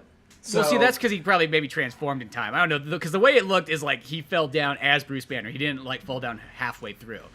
I don't know. It's just like one of those ones like that to me is like I look at those like those are those ones where it's just like that is like as slapsticky as you can get. Like it's almost like, and the thing is, it's like I know that's what they're going for. They're like Disney is literally trying to go like let's go for the widest audience possible. I know what they're doing, you know, and it works because here's the thing: everybody in the theater's like, whoa, it's so good, whoa! You know what I mean? So of course, people like fucking just like an it. Audience of goofies. But it's funny because it's like, you know, you look at like a cartoon show of like the Avengers. That shit is taken so much more serious than a live-action movie. Isn't that kind of weird to think, though? A cartoon's way more serious than a live-action movie? But well, think about Batman the Animated Series as opposed to Joel Schumacher. Yeah, or exactly. Even Tim Burton, for that matter. Even Tim Burton, yeah, it's like they got that so much... But it just sounds weird on paper just to say, like, the cartoon actually is way more serious than the live-action movie. Because you tell that to an average person, they're like, what? Cartoon? Serious? You mean more than a live-action movie with real people? You know, they'll question it. I will say there was a joke there with the Hulk that this is a perfect example of a joke that I thought worked. Is the part where like Thor's like, okay, we're gonna let the monster destroy Asgard, and then all of a sudden you see the fucking Hulk run up and punch it in the face, and it's like, no, Hulk, get down here, get down. Like I feel like, see, that's a joke that works because that seems like something the Hulk would do. You know, yeah, it's not fitting. Slapsticky. That's exactly what the Hulk would have done. And I think that's the difference. Is I don't know. I just think a lot of these writers and directors, they don't know how to balance like between like what's like a joke that will work for this movie and what's just a funny joke just because it's funny. You know what I mean? Like sometimes I almost want to question these guys. Like, what are you guys making? Are you guys making a comedy or an action movie or an action comedy? Like, what are you making here? It's like, I just want to know. It's because it's like you guys seem confused on what you're making sometimes. Well, I'll say this: when Marvel was first coming out, the Marvel Studio stuff, I was a little bit more on board than you were. Yeah, and it took me a while. The comedy kind of bothered me, but not as much as it bothered you. And then by the time we got to Avengers, I kind of accepted it a little more. But sure enough, by then, say Captain America Civil War, it started to pull back a little. Like, there's still comedy there, but it was pulling back a little bit more. And then it wasn't probably until, like, maybe, Guardians 2, or I'm going to say Doctor Strange, where they started putting it back, but by that point I still kind of accepted it. And this is the one where like people really like the comedy, and they just seem to be doubling down on this one, to me, more than Guardians and Spider-Man. So. See, I think it's in about the same ballpark as Guardians and Spider-Man. I mean, like, you can nitpick between which one has more jokes than the other, but I think it's all about the same thing. I mean, these movies are all made at the same time, so you kind of expect that. But it's like, I think it was once because Avengers 2, Captain America 2, Captain America 3, like, I consider that time period was like when they're like, oh, I remember it's like they're finally starting to treat this shit serious. And it was like, cool, okay. I mean, like, they still had comedy in them, but the comedy it seemed more realistic. It seemed like it was there when it was needed. And then it seems like since Doctor Strange on, they just kind of just went like, let's go goofy again, woo, let's do it, woo. And like, because, Guardians of the Galaxy 2, and it's like, here's the thing, all those movies are good, but it's just like, yeah, they just are way going too much on the comedy. It's just like, pull back just a bit. Come on, guys. I thought you had it dialed in, and then you kind of... And it's so weird, just like, I just always think about it, because there's always people like, fucking DC is fucking stupid, but Marvel's so intelligent. And you're like, really? Really? So you think Marvel's intelligent because... Let me just ask, why? And it's like, once again, I like the Marvel movies, but it's just one of those ones like... when I look at these Marvel movies, I'm really surprised that there's fucking nerds like in comic book stores that go like, the Marvel ones are so good, but the DC ones fucking suck dick. And the only reason I say that is because like these Marvel movies are just so slapsticky. I'm just surprised more people aren't offended by that. Like, nobody really mentions that too often. I think that it's also one of those things. It's kind of like a give and take kind of thing. People probably never thought they'd see Hela on a movie screen. They never probably thought they'd see Thor and Hulk clashing together. All right, think about this. I was watching Avengers probably like a couple months ago. Mm-hmm. Avengers now seems so much smaller. Not just to Avengers 2 or Civil War, but to this right here. Like, It seems, even though there's more characters, it's more franchises crossing together, it seems so much... Like, Thor Ragnarok seems so much bigger than Avengers, just on not only on scale, but just the idea of just like, oh yeah, these characters are just hanging out, not a big deal, not making a big, show of it. And... I think that like people are just happy that they're making references to all these like obscure stories and like plot lines. Because I'll be honest, I know Thor is a pretty big character, but he wasn't in the public knowledge as much as say someone like Batman or Spider-Man. Mm-hmm. So I think the fact they're actually pulling from his actual history and then incorporating a little bit of Planet Hulk, which is a diehard Planet Hulk fan. I still like this movie. I knew not to expect too much as far as like, and they're gonna put in like the war. They had like some of the war bound in there. Like, I know they're not gonna call him Green Scar. They're not gonna put in all the war bound, and they do put in 2 of the war bound characters, but Meek doesn't say anything, which I understand why. Mm-hmm. And Krog, he's more of comic relief, while back in the comic, he was actually just very like, I am very stoic and serious, and this big rock monster who once battled Thor, but now I'm humbled by my time in war, and this and that. Now he's just like, Krog didn't bother me. I actually liked Krog. Yeah, strange enough, I thought the same thing too. It's like, even though they didn't take that character serious at all, he still was like fine in some weird way. I don't know why, but it sort of like worked out. That was actually the director voicing him. Is it? That's funny. Yeah, and he like, it was just, like, he'd have like some of that weird kind of like awkward Australian / British kind of humor, that very dry, like, yeah, I'll go out there, I'll get him all like all amped up and all that. And it's just like, I can't fight too much though, otherwise like I start chipping. And all of a sudden just a little piece of pebble goes like, oh, there goes another one. Yeah. No, like that kind of humor, like that works. I think that kind of stuff. No, it worked, and I think overall that's the thing. It's like, okay, like on all the positives on it. Like you could nitpick the comedy all day long, and like that's easy to do. I don't know why they do it, but they do. But like, yeah, this story, like what I like about it, is because it focuses all like either on Asgard slash kind of in space with Planet Hulk, so it's like a mixture of both, but I think it works for what it is, you know what I mean? It gives just enough of Planet Hulk to like satisfy, and just enough of like Asgard stuff too. And it's cool they got Hela in there and things like that. That's a cool character. I think it's kind of weird that like in the mural, this just comes from like a Norse person. You look at that, it's like, why is she holding Mjolnir? Like, because that hammer was made specifically for Thor, and the whole reason it has a short handle is because Loki was being a douchebag, and fucking the guy who was making it and pounding away that hammer to make these like treasures for the gods, fucking Loki was up there like fucking biting him on the back as like a insect of something like that, and so he fucking jacked it up, and that's why the has a short handle on it, but Thor liked it anyways because it was easier for him to carry around. But like small things like that, I just kind of see it's like, did somebody not read their Norse history? But I mean, how fucking hard is it? Yeah, it's like, what's one of those ones like, I always feel like if there's 100 people standing on set, then nobody say, hey, that's not accurate. You know what I mean? At the end of the day. I guess they need something probably to the effect of like, maybe it's they're going off of something from the comics, or maybe it's something to the effect of like, well, if we show her holding the hammer right there, maybe it's like, well, because she's brethren to Thor, and she could probably, that's why she could crush it. Yeah, I mean, like, I know why they kind of did it. I mean, I get it. They're trying to make shit up just to like make it for their story, but it still is one of those ones you kind of just notice those things. You're like, okay. And the other I thing, liked Kate Blanchett. Oh no, she actually did an amazing job as that. And I thought she really played it well. And there's even parts kind of weird because Kate Blanchett's never been a very good-looking actress. I never thought great actress, but she's never been very good-looking. And there was parts in that movie where it's like, dude, she looks like she's like 26 years old. Like the makeup and everything she had in the suit, it was odd. It was kind of like almost uncanny. You're just like looking, it's like she really does not look like a 50-year-old woman right there. Like she looks like a fucking little like teenager fucking playing, well, not teenager, but you know, like 20-year-old cosplayer. Yeah, it was. I thought that she actually, I'll be honest, I always thought that like she was never my go-to of like, oh, the fucking my top 10 hottest favorite actresses. I always thought she was good looking. But this kind of like Golem to me. Like I don't know, Golem's like fucking sister. Well, she usually has her hair tied back in a lot of stuff I noticed, but like I always thought she was good looking.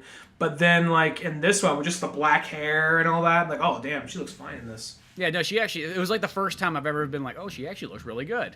You know, because every other movie, it's like, you know, Robin Hood, she's just kind of there, and not bad looking, but you're kind of like, that's Maid Marian? Like, Maid Marian's supposed to be fucking hot. You know? Or then it's like, even in like other movies, like fucking that Woody Allen one she's in, with like at the very end, she's like crying and everything like that. It's like the most unflattering looking for her. Blue Velvet? Yeah, Blue Velvet, there we go.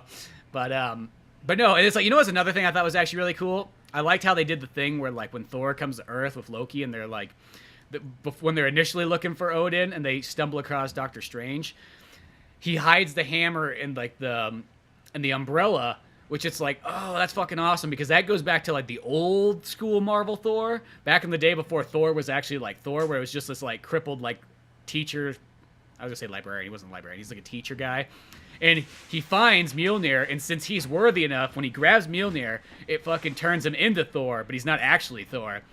And so he hides it in like his cane / sometimes umbrella, and because he's crippled. And then when he needs the power, he calls the power of Thor, and then it turns him into it. Which I remember finding that out as a kid. I was like, that's fucking stupid.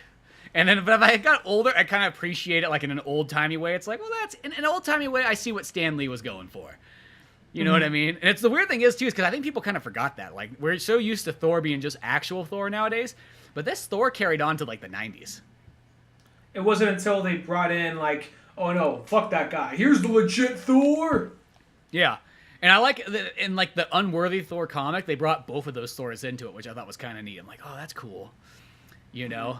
And just things like that. And another thing I noticed that was kind of interesting is, like, okay, you know in the statues of fucking Jeff Goldblum's palace? And it had, like, the different heads? I think one of those heads is supposed to be Beta Ray Bill. I was really hoping Beta Ray Bill was going to be in this movie, but... I'm surprised they haven't brought him in here yet. That's like his, like, Vegeta. Well, see, because Beta Ray Bill would scare Mom and Pop in Oklahoma. That character is, like, too hard to take in, I think, for the average audience. Alien horse face. Plus, it's hard to make him look, probably, because he always just... He's creepy looking. Just the face alone. He's a super nice guy, too. He's not a bad guy. He's not anything like that. He's... You know, he happens to capture Thor's hammer at some point, like it's just drifting in space, and he grabs it and he's worthy. So he's like, oh, sweet, I can fucking use this. And then Thor's like, hey, that's my hammer. He's like, fucking no, it's not. I found it in space, you retard. And then, of course, they battle, and then they become friends later on. Well, that's one of those things. I love your narration. No, it's not, you retard. I found it in space. But it's like, I think that character's so fucking awesome. It's like that's why I like in the Planet Hulk. Like in the animated one, they put Beta Ray Bill in instead of Silver Surfer, and I like, don't remember, Silver Surfer's really cool too, but it's like, I just fucking love Beta Ray Bill so much. I'm like, that's okay. I am so fine with that. Mm-hmm. Well, that's one of those things, like, I'm surprised that I totally forgot about Beta Ray Bill for a second, but I was like, I bet the third one will bring him in, because it seems like a character they would have brought in by now, because I know he's a huge part of, I never read any Thor comics. He's more one of those characters who if I read Avengers or something else, he pops in. But I never really read any of his solo stuff, so I don't know that well, but at the exact same time, I'm just surprised they haven't used them yet. I will say that I thought that they did a good job, because I like that lady that plays Valkyrie. I like her, so I thought she did it. There was a different take on Valkyrie. And I thought that was, they did the whole thing of like being like, kind of disgraced and all that, being kind of like, fuck it, don't care, I'm done fighting all these wars. Fuck Asgard, fuck Loki, you know. Can never trust Loki, he's always up to some shenanigans. And I kind of like how the movie just... I will say that, like... I wish... Maybe they said how. They didn't say what happened to Lady Sif. But they are just kind of like... Yeah, I thought that too. I was like, what happened to Lady Sif? Warriors 3. Shit, if you liked Warriors 3, you won't like this movie. Because, fuck, those guys go out like nothing. That was something that, like, bothered me kind of too. It's just like... God, it's like... They just, like, fucking knocked those guys away like nobody's business. Like, they just tossed them out like fucking old trash. I think it almost would have made more sense if you just didn't even have them in the movie, rather than just being like, hey, you guys were, like, huge characters in, like, the first two. Come on in. And then they just like, you're fucking dead. Don't even get a line. Fucking dead. Fucking dead. And the Asian dude, who he was in the second one for a second, he didn't even really... He had a cooler... He had a little bit of a battle, and I think if the other two had at least a battle kind of like he did, all right, I you know, there's a little bit of redemption there. But the first two just go out like fucking nothing. That just, to me, when I see that, I'm like, that is literally by the numbers movie making. That is kind of like, okay, these are the characters we should use as Thor's buddies, but polls say that Hulk is way cooler than them. So fuck these guys, let's just use Hulk instead. And I kind of hate when they do things like that in movies. It's like, because, God, you could have used those guys later on, and I don't know, just like, because one thing I do, I still want to see a Thor movie that is just like 100% fucking like Thor in Asgard and does not have anything to do with anybody else's world. Like, because there's so much stuff that you can explore in that, but just nobody seems to want to like dilly-dally in it too often. And it's just like, by throwing out those characters, it almost just kind of says, and destroying Asgard, it's almost kind of like, yeah, we're not doing that anymore.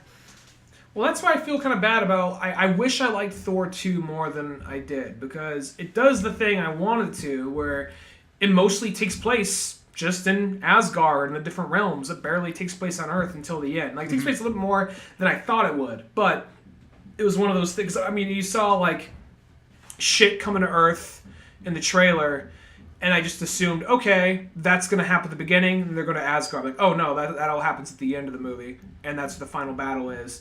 But this one does the whole thing where it doesn't even take place. It doesn't have that whole, like... I haven't read a lot of Thor comics, but it has more, like... It feels like it's trying to lean more Guardians of the Galaxy than this Thor. It's like, you know what works, what people like more? Guardians of the Galaxy. Yeah, by the numbers once again. Because it's trying to do more of a thing of, like... be an 80s sci-fi movie with a budget. Guardians of the Galaxy kind of feels like it's trying to be something like Battle Beyond the Stars with a budget. Thor seems like it's kind of danced around that same thing. Well, Battle Beyond the Stars is more like in like a Star Trek-y, like Star Wars feel. Like but I mean, like I would say, it's like has say more like Flash 80s... Gordon likeness. And Battle Beyond the Stars is a 70s movie. Oh, I thought that was 80s. Okay. But what was I gonna say here? Yeah, so it's like that's the only thing is like, yeah, it's definitely, I would say, it leans way more towards being definitely a Guardians of the Galaxy style movie than being... I mean, the Thor stuff still, at least it's just they're not on Earth. At least they're not on Earth. At least Kat Dennings fucking isn't in it anymore. Not saying anything against her as an actress. I just fucking hate her character in Thor 1 and 2. At least Kat Dennings' fucking boyfriend's not in it. And at least fucking none of those other fucking researchers are in there. And I hate Jane Foster. Get that fucking character out of here. That to me just feels like blasphemy. It's like a Norse person. Like, Jane Foster's like the blasphemy. It's like, who is this whore? It's like, Thor marries Sif. Get this woman out of here. Because you're really into Norse mythology. Yeah, so it's just like, I see that kind of stuff, and it's just like, I don't know, like, like I like to assume that like you look at Stan Lee's creation of Thor, that's like the New Testament for like Norse mythology. But there's some of those things like I'm like the Jane Foster character. It's just like no, fuck that character. I do not give a flying fuck about that. Oh, guess what? Jane Foster's the new Thor. I don't care. I could care fucking less. You know what I mean? Like if it's not Sif, I don't care. If Sif was the new Thor, I'd be fine with it, but not Jane Foster. Like I just. Well, I know what Jane Foster's supposed to be. It's supposed to be his connection to Earth. I get it, but I just think it's one of those ones like I don't know. That's just too fucking. I don't know. Too trying to change something. It's like Patch Adams like killing the wife in there. It's like there's no fucking reason to do that. Why are you doing that? Didn't happen in real life. Yeah. Yeah. Well, it's also just like that. Just like there's no Jane Foster in real life. So what the fuck? I was gonna say I like how this movie just does kind of like the Karate Kid 2 and 3 thing, because every Karate Kid movie opens up with him saying, "Yeah, that girl I worked so hard the last one to get, she fucking broke up with me. What the fuck?" And this movie does get. Yeah, exactly. This movie kind of does the same thing. This movie's just like, we broke up, don't fucking matter. I don't know where Lady Sif is, but the other thing about the Thor movies, I'm just kind of like, because I'm wrong, I love Natalie Portman. I think she's a fantastic. Well, I like Natalie Portman. I just don't like the character Jane Foster. But the character, maybe she's way more cooler in the comics. I don't know. But in the movies, though, I'm just like, why the fuck do you care about Natalie Portman when you got Lady Sif? And like, I think her name's Jamie Alexander, the actress for her. Like, she's way fucking cooler. Look at her. Yeah. She relates to you. You fucking battle together. She's fucking quick-witted. What the fuck? Like Natalie Portman seems to be all like stunned, like all just shocked. Oh, he's Thor. Ooh. Yeah. I don't know. That's something that always kind of bothered me. It's just one of those ones. It's just fucking something wrong with that. That's all I have to say. But yeah. But no, yeah. I'm just glad they just minus those fucking characters out because the only guy I ever really cared for was the old man guy. That was the only character. Like make that his like relationship. Like have Thor have this weird like old man relationship instead. Old man like buddy comedy movie. Yeah, exactly. The old man guy, 100% fine with, but all the other ones, fuck them. And I'll say go ahead. Oh, I was just gonna say, I just like how in Thor 3 they really just fix all that kind of stuff. So it's kind of nice. I think even though he's not playing the character the way he is, I totally get it because it's just a little bit more of an obscure character. But Jeff Goldblum, how he's just like, I'm playing Jeff Goldblum the way everyone thinks Jeff Goldblum acts in space. Exactly how it is, because Grandmaster, he's like blue, he's related to the Collector, and they make the Collector's way more powerful in the comics. He's much more of this like kind of like I am the superior space entity, where in like Guardians he's just a guy with security and managed to get everyone in a cage. Where I don't really know much about Grandmaster, or even not much about Collector. I just know a little bit about Collector when he was in like the whole comics for a minute, but. But I will say I like how they almost play like Grandmaster, not like as he's some evil fucking prick. He's more of just kind of like he's just Jeff Goldblum being Jeff Goldblum. He just happens to be running the world. Yeah, no, I actually maybe just because I like Jeff Goldblum so much, like so like it worked fine for me, and it's not a character I know tons about, so it's like that's okay. Like he's just running this world, he's having a good time with it. That's cool, you know. They even have like a go ahead, sorry. Oh, I just think because that's about the point where the movie started. Like I felt like it started to get kind of like decent. Like I mean, there's still jokes. I mean, there's jokes throughout the whole movie, but I felt like it got kind of more dialed in by about that point there. Well, there's also that part where, and this is definitely like one of those like joke moments, but I still think it worked for his character and just because it's Jeff Goldblum. I feel like this is what he would do. But there's a part where he's like, oh well, time slows down here, so you know.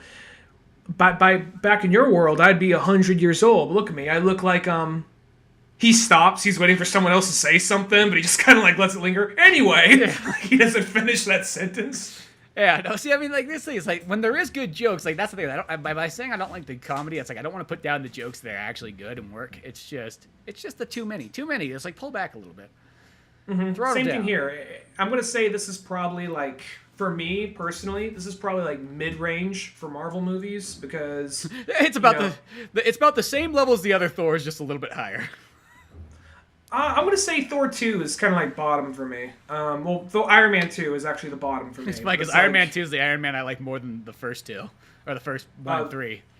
Really? Oh, I like 3. 2 is just okay to me.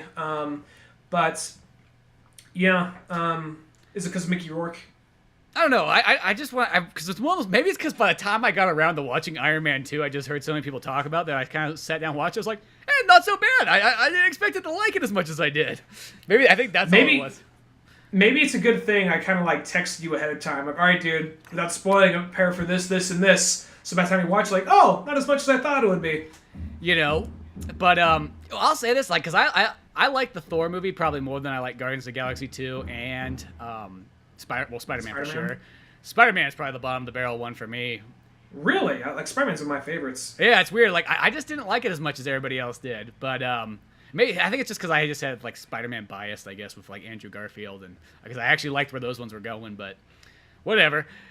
And but it's one of those ones, like the Thor one's good. But this is what I look at. I'm like, hopefully Black Panther will be serious, because that trailer looks so fucking awesome that I hope they do not fuck that movie up, because it looks. I hope they don't fuck it up either. Because it's just like perfect for what it is. Hey, look at Ryan's here. Ryan, come join. Come join. We're at the tail end of talking about Thor, but still, grab a chair. I'll pull up some headphones. I've been prepared for you. We could talk about Suburbicon next. Well, I didn't see that one. Oh, you didn't see Suburbicon? What the fuck's wrong with you? Yeah. Fucking George Clooney hating motherfucker. Well, maybe I'm just busy. Maybe I was busy maybe I was busy at work. Maybe, but that's... George Clooney would appreciate that. George Clooney would appreciate that. He understands. But George Clooney needs your money. He needs... I'm sure he needs my money. He needs my $7 more than anyone else's. Okay, we got Ryan Anderson on. Mr. Anderson. Can you hear all those? A little bit. How's it going, guys? Hey, Ryan. And he was on like all of 2 years ago, I guess. Was like when that last time. This is how we can judge it. It was when Fallout 4 came out. That's how you can date things. Is like you just go, wait, when was it? Oh yeah, Fallout 4 time. But yeah, we were pretty much talking about Thor and just kind of going over everything we talked about yesterday almost, and things like that. But overall, yeah, I mean, I really did like that movie. It's not saying there was anything I kind of like disliked other than like the little bit of over bits of comedy, but you know, one of those kind of things. Overall, at the end of the day, it's like I feel like you could go back and forth on these kind of Marvel movies like that. Mm-hmm. Be grateful for what you get. It's not always like the most perfect movie, but I don't know. Yeah, I'm waiting for that. Like, I think Black Panther could be the perfect movie, but I don't know. I've been saying that for years with Marvel.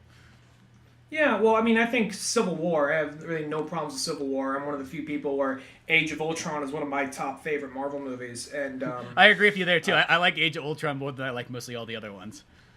So I think that Black Panther looks like it's going in the right direction. Plus, that movie's taking a lot of good... It looks like it's taking a lot of good steps. It's the first time they had a movie that with like the cast is like 95% black, and it has like this level of budget. So I hope this is not a movie they fuck up.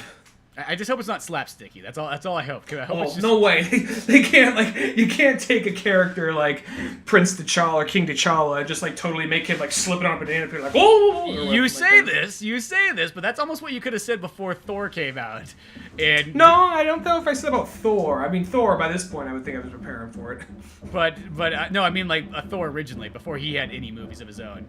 Like it's kind of like, yeah, you wouldn't think of you'd think he'd be taken really serious too. So I don't know. Like I mean, if Disney did slip a banana under like fucking Black Panther and he's like fucking doing Pratt like jokes and whatnot, I mean, it wouldn't surprise me. But I just hope that's not what it is. Mm.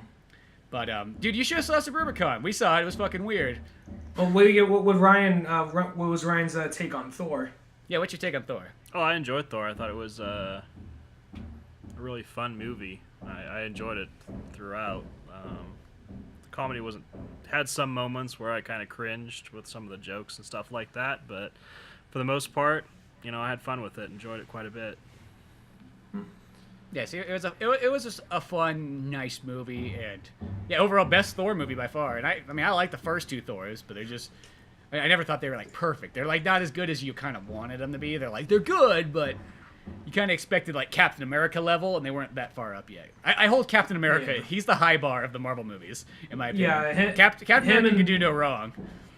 I think him, mostly Guardians of the Galaxy and Avengers are kind of the high bar for Marvel stuff. Mm-hmm. But no, Suburbicon, like, this is the interesting thing about it. Is like the trailer that you see for Suburbicon is like the exact opposite of what the movie actually is. Really? So I almost give them credit for literally like whoever made that trailer, like they did a great job of totally confusing you on like what that entire story's about. So what's this movie about then? So pretty much in the movie, this is spoilers, but like you could still watch it, and I don't think it'll be a problem. Matt Damon's the bad guy in the movie. Really? Yeah, that was the weird part about it. Is like Matt Damon is the villain of the movie, and you know when they show like the shyster, like they're like, oh, the loan shark guy, and it shows the guy with the mustache and the hat. That guy's just a fraud prevention guy for an insurance company. So he's a good guy who gets fucked over by Matt Damon, and he's not a bad guy at all. And pretty much what it is Matt Damon's just trying to do this. Is pretty much to kill his wife, because he kills his wife, right? Is that what happens? How the fuck does the wife die? I think that's. Oh, they make it look like they make it look like he's like avenging his wife. Yeah, I know. They make it look like he's avenging his wife. No, Nope. because they basically get drugged at some point, and they all pass out at this dinner table, and then she gets an extra dose. I think that was what was arranged. Oh, that's right, because and Matt Damon arranges for this. So he arranges to have like the people come in and kind of like act like they're kidnapping or like taking them hostage. And they end up killing Matt Damon's wife in the movie. And when she's dead, Matt Damon and the wife's sister, who's both played by Julianne Moore, they're going to collect the insurance money and go to, like, Barbados or... Aruba, there it is. And they're like... The 1950s Aruba. Yeah, they're going to go to Aruba because everything's going to be better when they're in Aruba. And fuck our kid, because we really don't like the kid. We're going to try to get him out of the picture, too. This is Coen Brothers as fuck. Yeah, I know. And it's written by Coen Brothers and George Clooney. Yeah. So, but, like... It's weird because that like totally threw me off because as I said that's what I was expecting. I thought it was gonna be one of those ones like, oh fuck, Matt Damon's gonna have to fight off these like criminals who are trying to take stuff from his family, and it's like no, that's not what it is. And then the other thing that's kind of weird in the movie is there's this black family that moves into the neighborhood, and it literally has the thing like where the guy's like I'm delivering the mail. Hi there, Mrs. Jones. Hi there, Mrs. Smith. Such a great day. And then he goes to deliver. It's like, oh, Miss, Thompson or whatever. I can't remember what the lady's name was. And he goes to the door. He's like, and opens the door. He's like, whoa.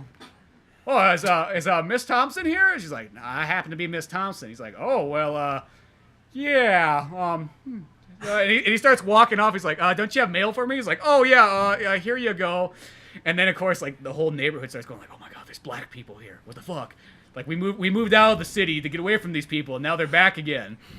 And so, like, it's like, I didn't even know that was fucking part of the storyline. And literally, like, all that rioting and stuff you see in the movie trailer, that is literally just people freaking out as that movie goes on. The more that movie goes on, the more these people start freaking out about the black people. Like, they go to a town hall meeting, they're like, bro, there's black people here. Like, who could have let them in here? And he's like, well, I'm sorry, I rented the house out to him. It's like, it's all your fucking fault. We want you to pay for a wall around those black people so we don't have to see in. So it's basically making just people in suburban neighborhoods looking like assholes mostly is kind of what it's about. Yeah, and then like 1950s kind of society. Matt Damon's like living next to like the house. He's literally like the black people's neighbors and whatnot, and he doesn't really care. It's not like he's like doing anything like that, or he has nothing to do with any of that kind of stuff going on. He's just focusing on getting his money to go to Aruba. And the son starts to become friends with the black kid next door, and they're like the only people that like. It shows like the two of them walking down the street. They go play baseball, and everybody's looking like, oh, what the heck is that going on there? You know what I mean? Like, look at that! Like, there's two of them, black and white. That can't be happening. But as that movie kind of keeps going on, it's like Matt Damon keeps getting into all this trouble and things start going down, but people almost keep blaming it on the black people. They're like, oh, see, the black people moved in. We never had any problems until they moved here, but it's really just all Matt Damon's fault. Mm-hmm. Oh, okay, all right. It's almost like there's two stories that are like being told in parallel, and the race relations one is kind of the one that's kind of just to distract you from the suburban 1940s, 50s, everything is okay. Very Leave It to Beaver. It's kind of like perverting that sort of concept. A lot of lines like American Beauty and just different movies like that.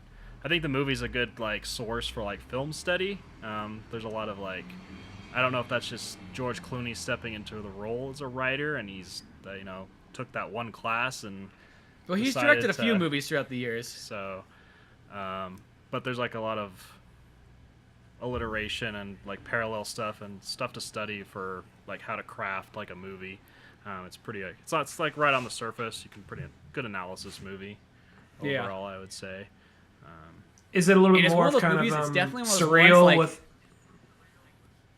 Is a little bit more like surreal with like the with the way they present the 1940s style? Like, does it have like overly chipper music and people are unnaturally friendly and smiley until like the black family moves in, or is it a little bit more like downplayed and kind of a little bit more realistic about the whole thing? It's mostly like there's no problem with 50s, white person lifestyle life. There's absolutely nothing wrong. Nothing ever happens wrong with that. But so it just kind of sings that sort of story. Well, it sort of does, because it even shows like a high shot, but like, and then, I mean, it starts off like Suburbia, the place you want to move to, a good place for you to raise your kids, raise your family. It's like, the perfect place ever. And I remember because like I leaned over to Laura because it literally had this voice, and I made this joke of like, hey, look, we got no black people here either. And then it's like later on, it's like, oh fuck, that's what the movie turned out to be. I was just making a joke because that's just what it so sounded like when I was looking at that fucking ad. And it's just like it's like, oh my god, they went with that. But like it shows like this like high shot of like Suburbia, and it's like, they make it look like it's like no way in the 50s was anything that fucking big. Like that town, like it just stretches out like same house after same house for like way longer than anything you'd expect. But no, yeah, it definitely has kind of like almost like maybe not too over the top, but definitely like the 1950s, do everybody's happy, we all go to work and so on. And then it's like, as it goes on, these people get like almost like primal. Like they're just literally outside the black people's house, just like, they just sit there at first and just like staring and watching, like sitting, like what are they going to do? Watching, waiting, chanting. Yeah, then they get into yelling. The psychological warfare parts of it. And it's, of course, the black family's just kind of there. They're like, you know what? We're just going to stand here. You know what? If we leave, they win. We're just going to fucking hold out and go for it. And it's literally gets to the point where like the people just start like throwing shit at the house, and then they come over and they start breaking the car and they light it on fire. And of course the police officers, there's not enough of them to like kind of hold back this mob, and it just starts to get crazy. And as this is all going on, Matt Damon's kind of he's talking to cops and things like that, and kind of going like, oh okay, like your wife was killed, and we're just kind of trying to wonder what was going on here. And they even do a thing where they take him in. He's like, oh, how about you come on down, you and the family left. So it's Matt Damon, the sister, and the kid. The cop's like, yeah, the kid can come on down too. We're gonna pull out a usual suspects line and fucking take a look, and you can eye out and see if any of these guys are the criminals. And then Matt Damon's like, dude, I don't want my fucking kid exposed to this. What the fuck's wrong with you, Mr. Police Officer?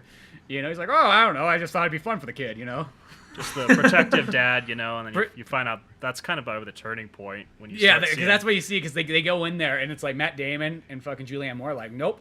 We don't see the guys there. Don't see the guys there. And then the kid, the door cracks open, so he decides to like sneak in, and he's looking at the back.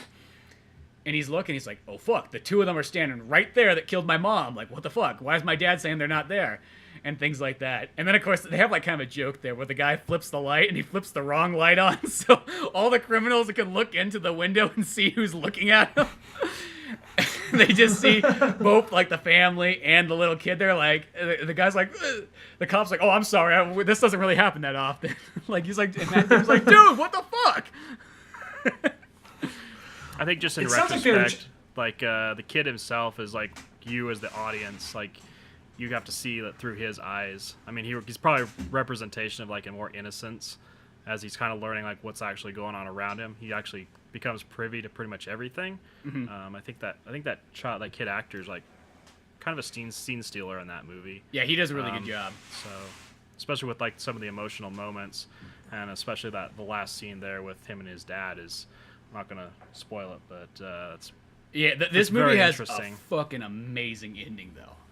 I'll say it's not like the greatest movie, but it's one of those ones when I think about parts of it, it's really good. Because the weird thing is the movie's very slow, and it's not funny really. There's a handful of moments of comedy, but the trailer made it out like it was going to be kind of like a half comedy movie. I expect it to be like dark comedy, and it's not really that at all. Like you expect something maybe like I'd say like Big Lebowski or Fargo. None of that really. I mean, a little bit of comedy here and there, but for the most part, no. It's a really serious story, a slow burn the whole way. But there's just moments in it that like really stand out. And it's like, they got the kid has this uncle who's just kind of like the big playful uncle and everything like that. He's like, who loves you? Who fucking loves you, Billy? He's like, I do. He's like, and the whole time, Matt Damon's always trying like, oh, this fucking uncle kind of comes by and he's always like roughhousing with my kid and everything like that. He's always trying to push him out of the picture.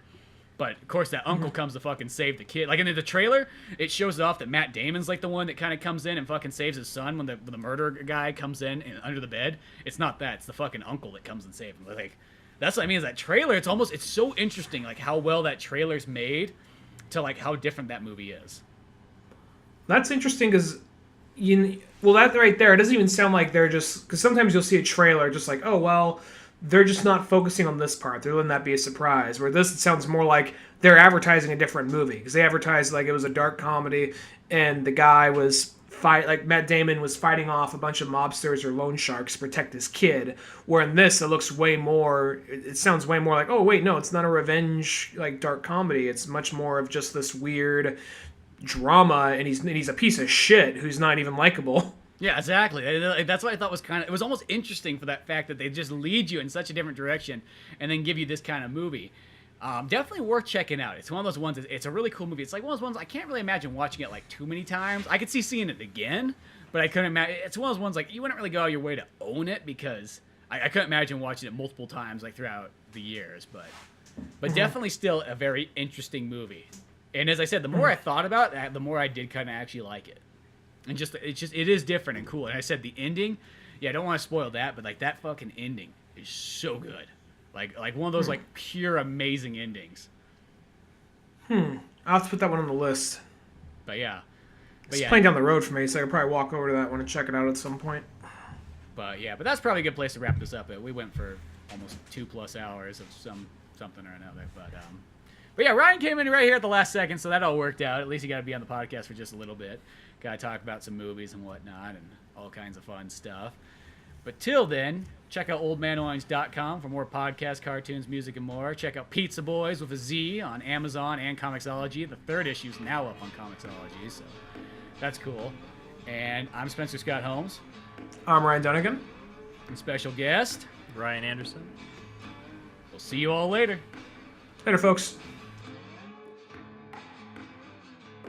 Thanks for listening to the Old Man Orange podcast. Check out our website at oldmanorange.com for even more podcasts, cartoons, videos, music, and more. Send us an email at oldmanorangepodcast@yahoo.com. Be sure to subscribe, share, rate, and review us on iTunes, Podomatic, or any of the other fine sites we might be located on. And if you want to help out even more, click on the Amazon or GameStop links on our webpage before you make any purchases there. Won't cost you a penny, but it sends us a little something our way. Thanks for listening, and tune in next week to Old Man Orange.